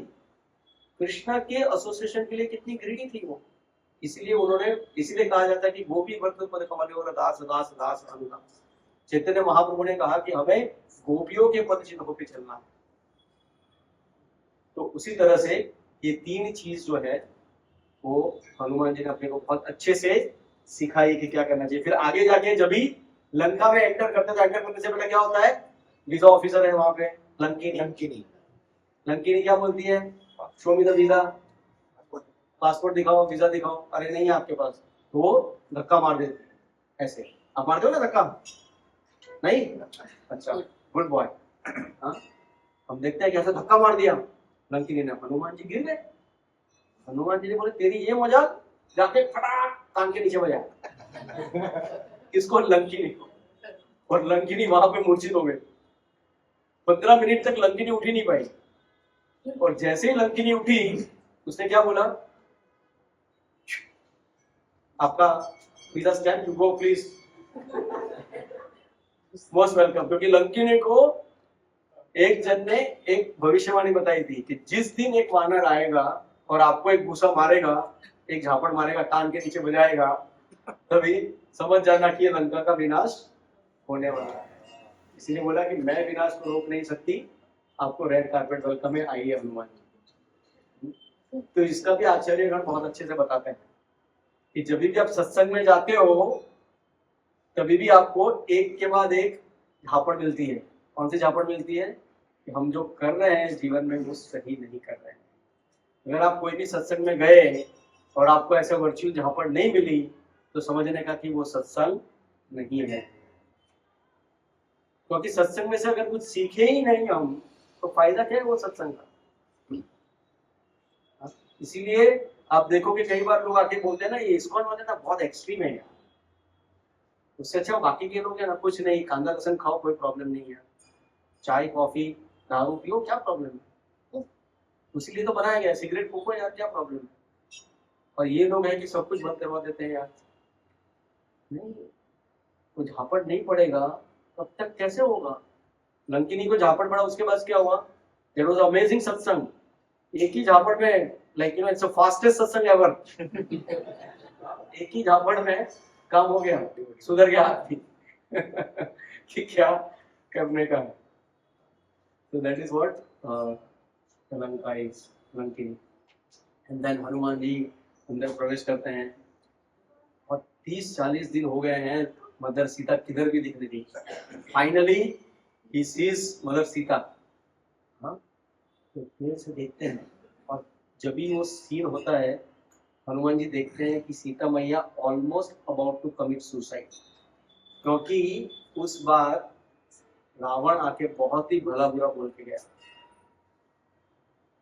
और रावण ने बोला कि अगर आप नहीं मानोगे तो I will have you in my breakfast. Can you imagine such a heinous person? And there are people who glorify Ravana. Nonsense. हाँ, रावण की शक्ति देखी पर भक्ति नहीं देखी। ये भक्ति है रावण की कि मैं आपको ब्रेकफास्ट में खा जाऊंगा, सीता मैया को बोल रहा है, ये उसकी भक्ति है। सो अभी हनुमान जी सोचिए अभी क्या करूं। अभी आप सोचो, ये सोचने वाली बात है, बहुत ही महत्वपूर्ण बात है कि आप जिस चीज को ढूंढ रहे हो वो आपको 30-40 दिन के बाद दिखाई दे रही है। सबसे पहले क्या करोगे आप? सीधा ये लो अंगूठी, राम ने मुझे भेजा है, ये है वो है, यू गेट सो एक्साइटेड। और Hanuman ji so sensitive, my God, Hanuman ji का जैसा चरित्र ना मैं बोलता हूँ आज तक कोई है ही नहीं और कोई होगा भी नहीं। हनुमान जी तुरंत अपने आप को रोक लेते हैं। मुझे अगर मैं तुरंत जाऊंगा तो सीता मैया क्या सोचेगी, अरे भाई ये कोई रावण का ही रूप अलग बन के आया है। तो इसके लिए हनुमान जी क्या करते हैं, अपना रूप एकदम छोटा कर देते हैं और पत्ते के पीछे छुप जाते हैं। जो झाड़ में चढ़े हुए होते हैं तो झाड़ के पत्ते के पीछे छुप जाते हैं और रामायण की कथा करने लगते हैं। और जैसे ही रामायण की कथा करने लगते हैं, सीता मैया का मन एकदम ही प्रफुल्लित हो जाता है। सीता मैया सोच रही कौन है ये, फिर भी आ नहीं रहे। इसलिए कहा जाता है कि जो रामायण की कथा करता है, जो भागवत की कथा करता है, उसको कैसा होना चाहिए? हनुमान जी के जैसा होना चाहिए। उनको पर्ण के पीछे छुप के भगवान को आगे करना चाहिए। जबकि काफी कथाकार क्या करते हैं कि मैं कौन हूं, देखो मैं कैसी कथा कर रहा हूं, मैं ये हूं। नहीं, आपको सिर्फ प्रभु के गुणगान गाने हैं। तो हनुमान जी इतने प्रेम से प्रभु श्री राम गुणगान गा रहे होते हैं कि मदर सीता आतुर हो जाती है। और ऐसा कहा जाता है कि कथाकार को अपने आप को तभी दिखाना चाहिए कि जब भी इनफ आतुरता क्रिएट हो गई ऑडियंस में। So when he started to narrate, तो वो सोच रहे थे कि कौन सी लैंग्वेज में narrate। So he Very good. thought so Very much sensitive. and then Our- he went कि अवधी भाषा में। अवधी भाषा में गाएंगे। वाह, बहुत सुंदर, थैंक यू सो मच। सो जब भी हनुमान जी ने गाया है, जब भी देखा कि सीता मैया एकदम ही आतुर है, तभी वो आ जाते हैं। और जैसे ही आए और उनके रूप देखा, तभी सीता मैया ने 2 सेकंड के लिए मुंह फेर लिया। मुंह फेर लिया। फिर बाद में इसके बारे में हम चर्चा करेंगे कि क्यों हुआ है। सॉरी, हम थोड़ा सा आगे जाएंगे, 8:45 तक करेंगे हम, क्योंकि वो हनुमान जी का गुणगान मेरे को मजा आ रहा है, वो आपको भी मजा आ रहा है। Very good.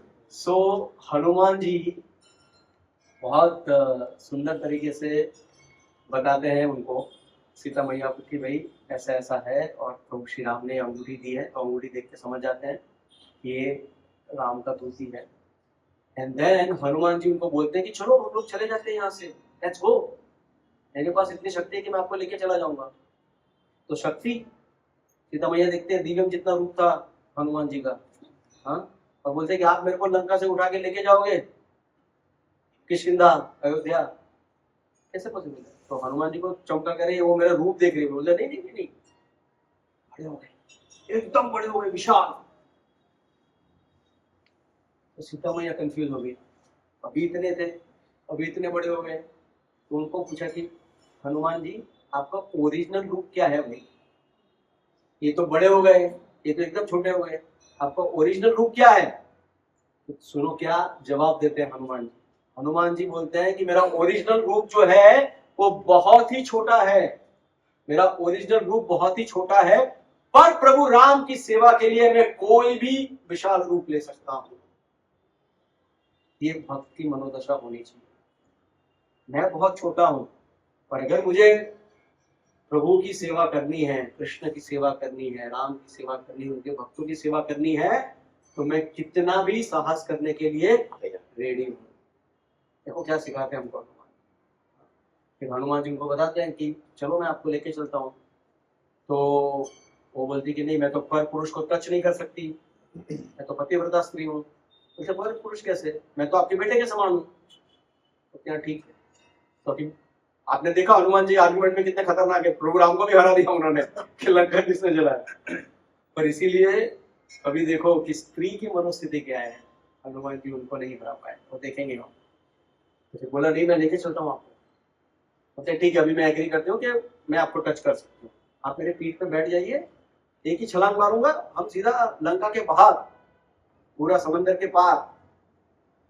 पर बोलती नहीं, मुझे तो ऊंचाई से बहुत डर लगता है, क्योंकि मदर सीता उनको बताना चाहती कि मैं आपके साथ नहीं आ सकती, तो इसके लिए ये आर्ग्यूमेंट करेंगे। तो उन्होंने बोला कि नहीं, आप तो जब भी रावण के साथ है तभी भी तो ऊपर ही था, तो क्या प्रॉब्लम है।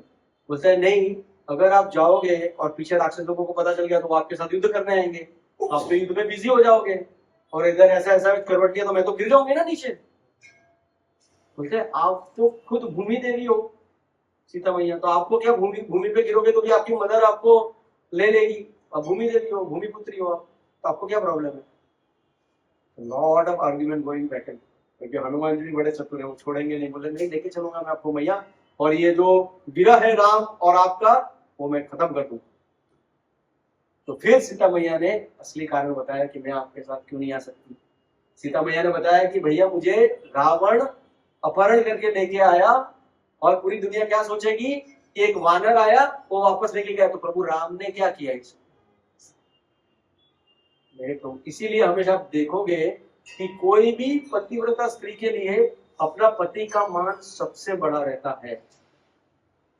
इसलिए कभी कभी बड़ा झगड़ा हो जाता है, अगर उसकी खुद की माता भी उसका अपमान कर देगी, पर उसकी बीवी अपने हस्बैंड का अपमान कभी भी सहन नहीं करेगी। अगर उसके पिता ने भी किया, माता ने भी किया, तो भी पत्नी जो है, पतिव्रता पत्नी, वो अपने पति का कुछ भी अपमान सहन नहीं कर सकती, और उनकी क्या बोलते हैं कि ग्लोरी का जो ऑपोजिट है, उनकी कोई भी अवगुण सहन नहीं कर सकती। इसके लिए उन्होंने बोला नहीं, मेरे प्रभु श्री राम आएंगे, और उन्होंने कहा कि मैं आपको 1 महीने की मोहलत देती हूँ, 1 महीने में आपको आके लेके जाना है, नहीं तो मैं आत्महत्या कर लूंगी।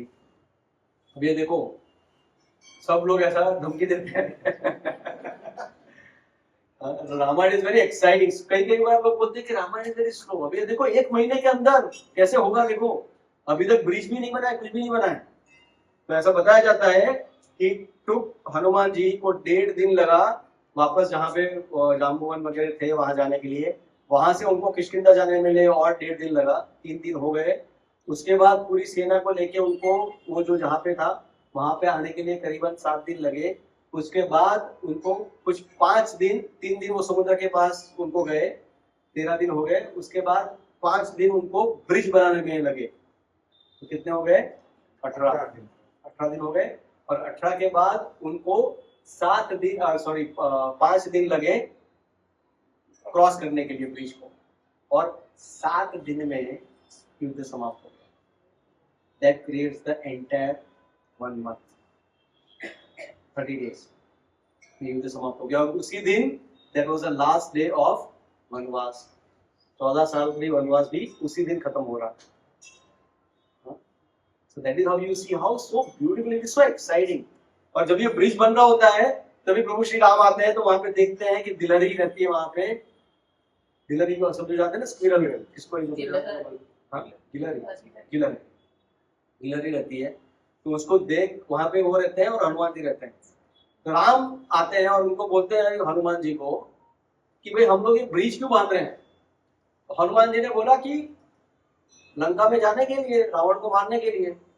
रावण को मारना, मैं तो यहाँ से नहीं मार सकता, मैं तो उसके हृदय में बैठा हूँ, एक ही आर्टरी को फुल कर दिया, इधर से खत्म, हार्ट अटैक आ जाएगा, रावण को खत्म। अच्छा बताओ किसके लिए बांध रहे हैं हम लोग ब्रिज। हनुमान जी बोले कि सारे वानर यहाँ पे क्रॉस करके जा सके, इसके लिए बांध रहे हैं। क्या सोचते, मैं समुद्र को सुखा नहीं सकता, एक ही सेकंड में मैं समुद्र को सुखा सकता हूँ, बताओ ब्रिज क्यों बांध रहे हैं। हनुमान जी बोले प्रभु राम आप ही बताओ अभी कि क्यों बांध रहे हैं, प्लीज हेल्प मी अंडरस्टैंड कि हम लोग ब्रिज क्यों बांध रहे हैं। तो तभी प्रभु श्री राम ने बताया कि आप सबको सेवा का मौका मिले, आप सबको हम एंगेज कर सके सेवा में, इसके लिए ब्रिज बना रहे हैं।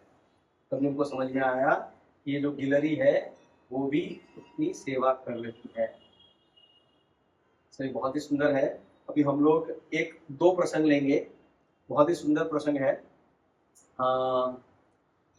एक तो जो प्रसंग है वो हनुमान जी का, जैसे हम लोग ने इनोसेंस और इंटेलिजेंस का बात किया है, तो जब भी हनुमान जी जो थे वो भी अयोध्या में आ गए, सब लोग अयोध्या में आ गए थे, तो उन्होंने देखा कि सबसे ज्यादा प्रेम कौन करता है राम को, मगर सीता। तो he started to observe, Hanuman ji ने सीता मैया को ऑब्जर्व करना चालू किया। अभी सीता मैया अपने बेडरूम में, फिर भी वो झांक के देख रहे हैं। सीता मैया थोड़ी अनकंफर्टेबल हो रही है कि क्या चल रहा है, हनुमान जी क्या कर रहे हैं। तो तभी उन्होंने एक सिंदूर का टीका लगाया, तो हनुमान जी तुरंत अंदर आ गए। ये क्या लगाया आपने, किसके लिए लगाया है? अभी एक स्त्री के लिए वो एक ब्रह्मचारी को एक्सप्लेन करना कितना डिफिकल्ट है। उन्होंने बताया कि सिंपल चीज में बताया कि जब भी मैं ये टीका लगाती हूँ ना यहाँ पे, तो प्रभु राम को बहुत ही अच्छा लगता है। और क्या है, सिंदूर है। जैसे ही समझ में आया कि अरे भाई इतना सा टीका, इतना छोटा सा टीका लगा के प्रभु श्री राम इतने खुश हो जाते हैं। तुरंत मार्केट में गए, जितनी भी सिंदूर की दुकान थी सबसे सिंदूर ले लिया और पूरे अपने बदन पे सिंदूर सिंदूर सिंदूर सिंदूर लगा दिया पूरे बदन पे, और अयोध्या में घूम रहे। और सब लोग उनको देख के हंस रहे हैं। तो उनको लग रहा है कि अरे सही में काम कर रहे हैं, मैं सबको प्रसन्न कर रहा हूँ, ये सही चल रहा है।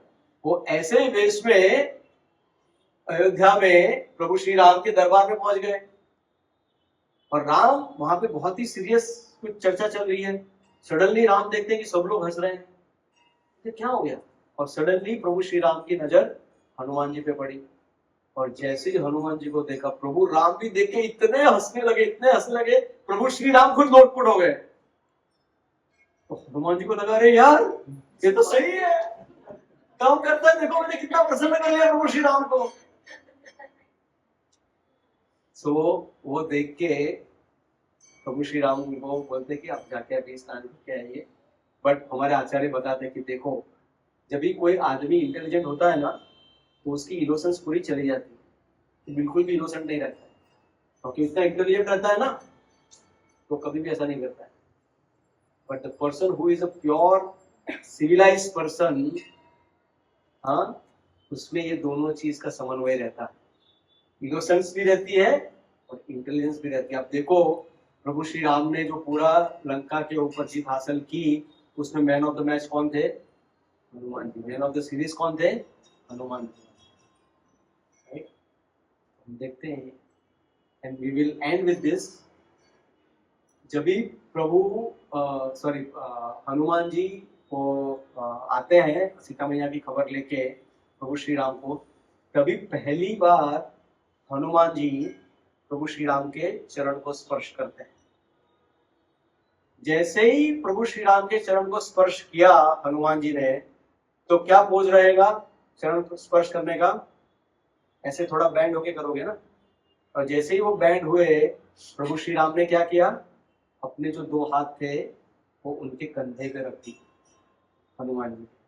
और जैसे ही वो हाथ कंधे पे लगे, हनुमान जी ने बोला this is the perfection of my life, अभी इससे ऊपर मेरे को नहीं उठना है।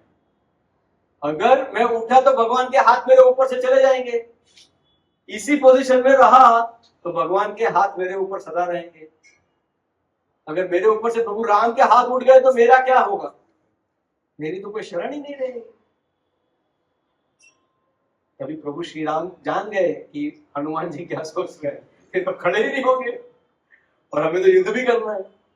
तभी प्रभु श्री राम ने उनको दोनों हाथों से उठाया और बहुत ही अच्छा आलिंगन दिया और बोला, हे हनुमान, आपने जो सेवा की है उसके सामने में आलिंगन के सिवा और कुछ भी नहीं दे सकता आपको। इसके लिए सिर्फ ये मेरा आलिंगन स्वीकार करो।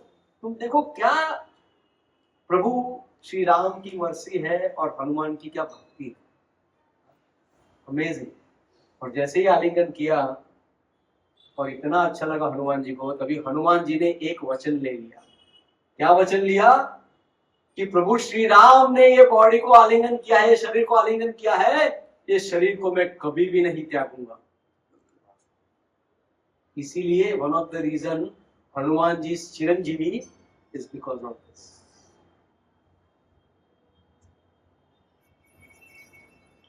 जय हनुमान ज्ञान है सागर श्री हनुमान जी की। So we will end here because I want some of you also to share if you have anything in particular. It's 8:39. I wanted to go till 8:45. So anybody has any stories, and we can go little more also if required. The Hanuman Jayanti, Hanuman ji के बारे में जितना भी हम सुने उतना कम है। और ये सब चीजें जो आज हमने सुना उसके ऊपर चिंतन कीजिएगा प्लीज। ऐसा मत कहिएगा अरे यार बहुत अच्छा था, हमने अच्छा सुना हनुमान जी के बारे में, हो गया। नहीं, घर पे जाके ऐसा नहीं कि कल जाके चिंतन, ये हमेशा चिंतन चलना रहना चाहिए कि वाह हनुमान जी का क्या चरित्र है, कितने अच्छे हनुमान जी है। हे हनुमान जी प्लीज आप तो गुणों के सागर हो, वो गुणों के सागर में से कुछ गुण हमें भी दे दीजिए ताकि हम भी अच्छे मानव न बने पर हम भी राम भक्त बने और आपको आपकी सेवा में मदद कर सके प्रभु श्री राम। और ऐसा कहा जाता है कि जहां पे भी राम कथा चलती है हनुमान जी वहां जरूर से आते हैं। So we can invoke the presence of Hanuman ji और हम लोग हृदय में प्रार्थना करेंगे कि हे हनुमान जी, जैसे हमको ये मौका मिला है हनुमान जी के गुणगान सुनने का, उनके चरित्र के बारे में सुनने का, उनके चरित्र को अनुसरण करने का, हे हनुमान जी आप बाकी के लोगों को भी ये मौका दीजिए।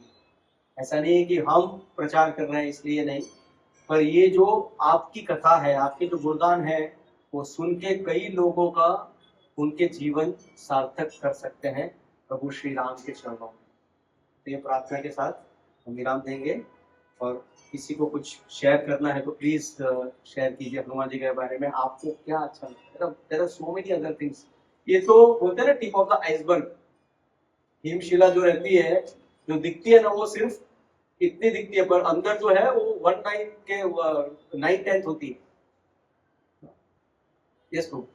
Well, I heard in one lecture that when Lord Ram, थोड़ा जोर से बोलेंगे तो other When Lord Lord- can take this also। no, it's okay. नहीं चलेगा, My voice is anyway. right. सबको पास करना जिसको भी बोलना है। So when Lord Ram finished his Lanka battle, he gave Lanka kingdom to Vibhishan ji, right? And obviously Ayodhya kingdom Bharat ji ko diya, and Kiskindha Sugriv ji ko diya. So then he asked Lord Hanuman ji that I have given all my close people kingdom. You are also very close to me. I want to give you kingdom. What you want? So Hanuman ji said, I want 2 kingdom. 2 feet of yours are what I want, and that is something which I already have. So I don't know anything else. मैं एक और share करना चाहूंगा, बहुत ही सुंदर है ये। यहाँ पे जैसे सीता मैया सुसाइड करना चाहती थी, आत्महत्या करना चाहती थी, उन्होंने रामायण सुना, उनकी जिंदगी बदल गई इन द सेंस उन्होंने आत्महत्या का विचार छोड़ दिया हमेशा के लिए। उसके बाद इतने से भी ज्यादा कठिनाई आई पर उन्होंने कभी भी सुसाइड का नहीं सोचा क्योंकि उन्होंने रामायण का शरण लिया। सिमिलरली जब भी जाते हैं अयोध्या वापस, तभी क्या बोलते हैं विभीषण जी, जैसे इन्होंने बताया तो मुझे याद आया, विभीषण जी बोलते कि नहीं प्रभु श्री राम मेरा राज्याभिषेक करके जाइए, आपके हाथों से होगा तो आई बी वेरी फॉर्चुनेट। बोलते हैं नहीं मैं 1 मिनट भी नहीं रुक सकता हूँ, मेरा भरत मेरी राह देख रहा है कि अगर मैं 1 सेकंड भी लेट हो गया तो वो अग्नि प्रवेश कर लेगा। तो जब भी भरद्वाज मुनि के आश्रम के वहां पहुंचते हैं, देखो कितना सेंसिटिविटी है। राम बोलते हैं कि हनुमान जी आप जाके देखो कि भरत कुछ अटैच तो नहीं हो गया ना 14 साल में, उनको लग नहीं रहा कि अरे भैया अच्छा है राज करना, भले इनडायरेक्टली कर रहे हैं, हाँ king maker whatever you call it, पर इनडायरेक्टली भी राज करना अच्छा है। उनके मन में थोड़ा भी ये लगेगा ना तो आप तुरंत वापस आ जाना, बता देना हम लोग कहीं और जगह पे चले जाएंगे। हाँ तो इसीलिए तुम सोचो कि हनुमान जी कितने चतुर हैं कि उनको बताया जाता है कि तुम हाव भाव देख के वो बता सकते हैं कि इसके मन में क्या है। इसके लिए हनुमान जी को भेजते हैं, हनुमान जी वापस से छुप के देखते हैं कि Bharat is ready to enter अग्नि प्रवेश, तभी जाके वो वापस से रामायण का गुणगान करते हैं और खास करके सुंदरकांड का गुणगान करते हैं। तभी वो गुणगान करते हैं, तभी भरत जी भी मंत्रमुग्ध हो जाते थे, भाई कौन है। तो उनको समझ में आ जाता है कि प्रभु श्री राम भारद्वाज मुनि को आगे बुलाया, कौन गा रहा है ये सुंदर राम कथा, प्लीज जाके मेरे प्रभु राम को बोलिए कि मैं उनकी बड़ी आत्मकथा से देखा हूँ। तुरंत हनुमान जी गए, राम जी को लेके आए। तो उधर भी again Bharat was about to commit suicide. अगर किसी को सुसाइड से बचाना है तो रामायण ही बचा सकता है। हरे कृष्णा, थैंक यू प्रभु, आपने इतना सुंदर हनुमान जी का कथा सुनाया। That is Subilas Prabhu's glory. Okay, so say Hari Bol for Subilas Prabhu. मेरे को दो चीज शेयर करना है। Please, please. फर्स्टली तो मैंने एक्चुअली एक महाराज क्लास में सुना था, रामनाथ महाराज बता रहे थे कि जनरली हम कोई और धर्म में भी देखेंगे, अपने धर्म में भी देखेंगे, तो भगवान को कभी कभी लोग बुरा भला बोल सकते हैं। हाँ। राम जी को मिसअंडरस्टैंड करेंगे, कृष्णा को मिसअंडरस्टैंड करेंगे, बट कोई भी धर्म में हनुमान जी को कोई कभी बुरा नहीं बोलता है, उनको हमेशा अच्छा ही मानते हैं क्योंकि वो भक्त है। तो ये एक हनुमान जी का यूनिक पोजीशन है कि सब लोग उनका जानते हैं कि उन्होंने बहुत सेवा करते हैं, तो वो एक था। एंड सेकंड, अभी रामचरितमानस में पढ़ रहा था, तो उसमें किष्किंधा कांड में तुलसीदास गोस्वामी जी जो चौपाई लिखते हैं, उसमें दो जगह हनुमान जी का दो अलग अलग नाम बताते हैं।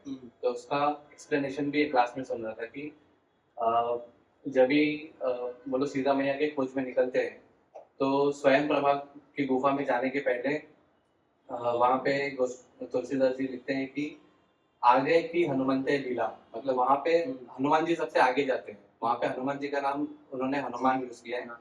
और जब लास्ट में जब सीता जी को मिलके आते थे, सब खबर मिल जाती है और सब आगे जाने वाले थे, तो वहाँ पे लास्ट में लिखते हैं कि पाछे पवन तने सुरनावा, और जब लास्ट में जब सब खबर लेके आ गए, सब बंदर लोग को आगे गए, लेकिन वो सबसे पीछे आ गए। तो हनुमान जी का ऐसा बहुत ही यूनिक पोजीशन है।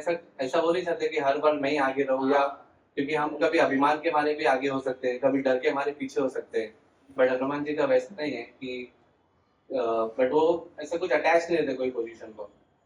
तो एक ये मुझे शेयर करना।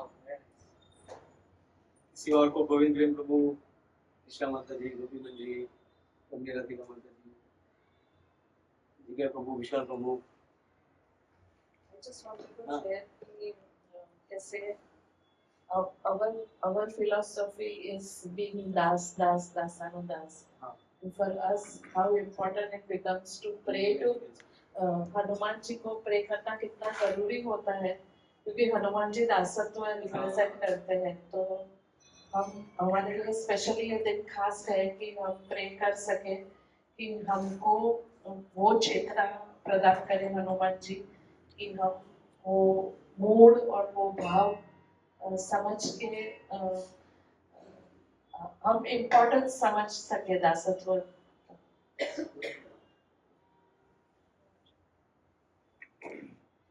On a similar line as you mentioned that he was very intelligent and very strong also, and comparatively Sugriva बहुत इतने नहीं थे, but still he was serving Sugriva. Or a same like CEO Pune example, he being like a CEO but he was serving a Pune. ऐसा it is very rare. And also in one of the story I heard that he was serving Sugriva because this was Guru Dakshina which Lord Hanuman had given to Sugriva because he had taken on knowledge from him. Yeah. Yes, Mother Prem Prabhu. So today morning also I was listening Shobha Vilas Prabhu's lecture. I think the very first point उन्होंने बताया कि जब भी हनुमान जी पर्वत पे वो herbs ढूंढने जाते हैं, so he is like tired, वो उनको पानी चाहिए रहता है, so he asked someone which was a demon in the form of sage. So Kalanemi वहाँ पे बैठा रहता है, तो कालनेमी को पूछते कि पानी कहाँ पे मिलेगा, तो क्योंकि उनको हनुमान जी को एक कमंडलों में पानी देता है, तो हनुमान जी की प्यास उससे बुझती नहीं क्योंकि उनकी प्यास बहुत बड़ी होती है। सो वो उनको एक पूरा एक रिवर जैसा ही बड़ा चीज चाहिए पानी पीने के लिए। तो वो बताते हैं, बहुत सुंदर इसका भावार्थ बताते हैं कि हनुमान जी का जो क्या बोलते हैं कैपेसिटी इज वेरी बिग। उनको छोटी छोटी जो जैसे हमारे पास जो हमें जो जॉब चाहिए, मनी चाहिए, उसमें उनका इंटरेस्ट नहीं है. He wants something big, which is Lord Ram. So हमारा जो भाव होना चाहिए हमें, we should always look for something big, not very small. Madhav प्रेम को कह रहे हैं, बोलते क्या समथिंग भाई, अच्छा हनुमान चालीसा गाया आपने, लैंड में देखा. So I'll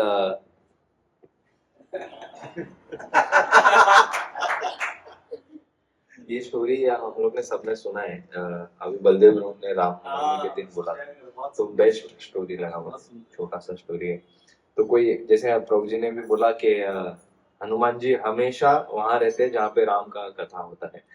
तो ये कलयुग की बात है. यहाँ पे एक भक्त थे, एक्चुअली उन्होंने नाम नहीं बताया, बट वो शायद मैंने सुना था, वो ज्ञानदेव जी महाराज, नामदेव जी महाराज की स्टोरी.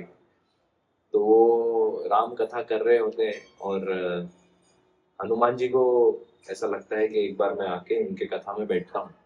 तो यही प्रसंग चल रहा रहता है कि सीता अशोक वाटिका में है और हनुमान जी कथा सुना रहे, मतलब वो कथा सुना रहे और वहाँ का वातावरण बता रहे थे. तो उन्होंने सब एक्सप्लेन किया, नामदेव जी ने सब एक्सप्लेन किया कि वहाँ पे ऐसे पेड़ थे, ऐसे पौधे थे, वहाँ पे वाइट लिलीज था, ऐसा करके उन्होंने ऐसे कैजुअली बोला और बहुत कुछ डिस्क्राइब किया. तो पूरा क्लास खत्म हो गया, सप्ताह जो कथा पूरा खत्म हो गया, सब लोग चले गए. तो हनुमान जी केम इन डिस्गाइज, मतलब नॉर्मल ह्यूमन बीइंग जैसे आए. वो बोले आपने बहुत अच्छा कथा किया, बहुत ग्लोरीफाई किया. बोले लेकिन एक डिटेल आपने गलत बोला, वो जो लिलीज था ना वो व्हाइट नहीं था, रेड था. तो बोले नहीं, मैंने मेरे गुरु से सुना है व्हाइट था, लिलीज व्हाइट. बोला नहीं नहीं नहीं, मैं 100% श्योर हूँ वो लिलीज रेड था. बोले आपको कैसे पता? नहीं वो आपको जानने की जरूरत नहीं है, लेकिन मेरे को पता है 100% वो रेड था. बोला नहीं ऐसा हो ही नहीं सकता, ये व्हाइट ही था, मैंने मेरे गुरु से सुना है वो व्हाइट ही है. तो फिर वो बोलते नहीं, एक मिनट रुको मैं बताता हूँ आपको. फिर सब चले जाते हैं. तो हनुमान जी हनुमान के रूप में आके बोलते हैं अरे मैं उधर ही था, मैंने देखा है वो रेड है. बोला है आप बोल रहे हैं तो हो सकता है, लेकिन मैं कंफर्म बोल सकता हूँ वो रेड नहीं व्हाइट ही. भले आप उधर थे लेकिन मैं कंफर्म हूँ कि व्हाइट ही. मुझे मेरे गुरु ने आदेश किया है वो व्हाइट लिली. बोला अरे आप कन्विंस नहीं हो रहे. हनुमान जी बोले ठीक है, अभी आप उधर दूसरा पर्सनालिटी कौन था साथ में? सीता जी. मैं सीता जी को लेके आऊंगा. ठीक है आप सीता जी को लेके आओ. तो सीता जी को लेके आते हैं. हनुमान जी सीता जी को बुलाते हैं, सीता जी प्रकट हो जाती है. फिर हनुमान जी पूरा केस बताते हैं कि इन्होंने अच्छा कथा किया. उसमें वो बोले कि वो लिलीज व्हाइट है, मैं बता रहा हूँ उनको कि लिलीज रेड है. सीता माता बोलती है सही बताया आपने, लेकिन आप दोनों गलत है. वो अब व्हाइट भी नहीं था, रेड भी नहीं था, वो ब्लू था. तो सीता माता ब्लू बोलती है. तो हनुमान जी बोलते हैं नहीं रेड था. तो ये लेकिन मान ही नहीं रहे. चल ठीक है मैं आपका मान भी लेता हूँ कि आप वहां पे थे तो आप ब्लू बोल रहे हैं तो ब्लू होगा, बट व्हाइट तो नहीं था. तो बोलते नहीं मैं अपने गुरु का कथा सुना हूँ, मुझे पता है वो लिलीज व्हाइट ही था. आप सीता माता स्वयं भी होंगे तो भी मैं नहीं मानूंगा कि वो ब्लू. तो अभी हनुमान जी बोलते ये अभी ज्यादा हो गया, थोड़ा केस बहुत ऊपर तक चला गया. तो राम जी स्वयं राम जी को प्रकट होना पड़ता है और राम जी को फिर हनुमान जी एक्सप्लेन करते हैं. और राम जी बोलते हैं, फिर राम जी पूरा सुनने के बाद बोलते हैं अच्छा तो आपको लग रहा है रेड है, आपको लग रहा है ब्लू है, आपको लग रहा है व्हाइट है. तो मेरे हिसाब से नामदेव जी सही है, वो व्हाइट ही था. तो फिर हनुमान जी और सीता देवी दोनों कंफ्यूज हो, ये ऐसा कैसे हो सकता है? फिर हनुमान जी एक्सप्लेन करते हैं कि हनुमान जी जब आप लंका गए थे तो आप क्या गुस्से थे? हाँ राम जी एक्सप्लेन करते हैं आप जब लंका गए थे हनुमान जी तो आप क्रोध आवेश में थे, इसलिए आपकी आंखें लाल हो चुकी थी, इसलिए आपको सब कुछ लाल दिख रहा था. वो लिलीज जो व्हाइट था वो भी लाल. और सीता जी को बोलते हैं कि आप रो रो के आपकी आंखें इतनी सूख गई थी कि आपको सब कुछ नीला दिख रहा था, वो सफेद जो लिली था वो आपको नीला दिख रहा था. लेकिन ये जो भक्त है इन्होंने अपने गुरु के वाणी से सुना है, तो गुरु का अवज्ञा उन्होंने कभी नहीं किया. तो जो गुरु का सुनता है वो सर्वश्रेष्ठ होता है, ऐसा वो बोलते हैं. और जो ये बोल रहे हैं वो सत्य है, वो लिलीज व्हाइट ही था. तो ऐसा कहेंगे राम जी के द्वारा.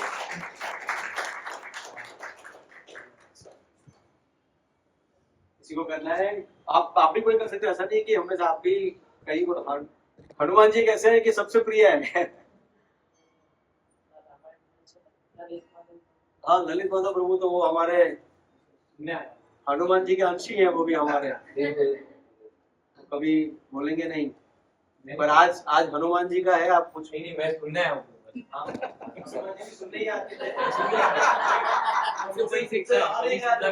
लिली को व्हाइट बताएगा ना, तो उससे कभी कभी सुनना है मुझे, रेड मैंने टी-शर्ट में वही सीखना है। हनुमान जी भी है, हनुमान जी भी है। पाली वाले ठीक है बाबू, what the pleasure of everyone. नहीं नहीं, एक अरे मुझे कुछ सुनना है प्रभु बस। अभी बस कोई सुनाने वाला है नहीं, नहीं नहीं प्रभु बस। टाइम भी हमारे अगेंस्ट है। हरे कृष्णा। ललित माधव प्रभु हमारा इतना नंबर है ना कि उनको कोई कॉपीट नहीं कर सकता है, ऐसा नहीं है।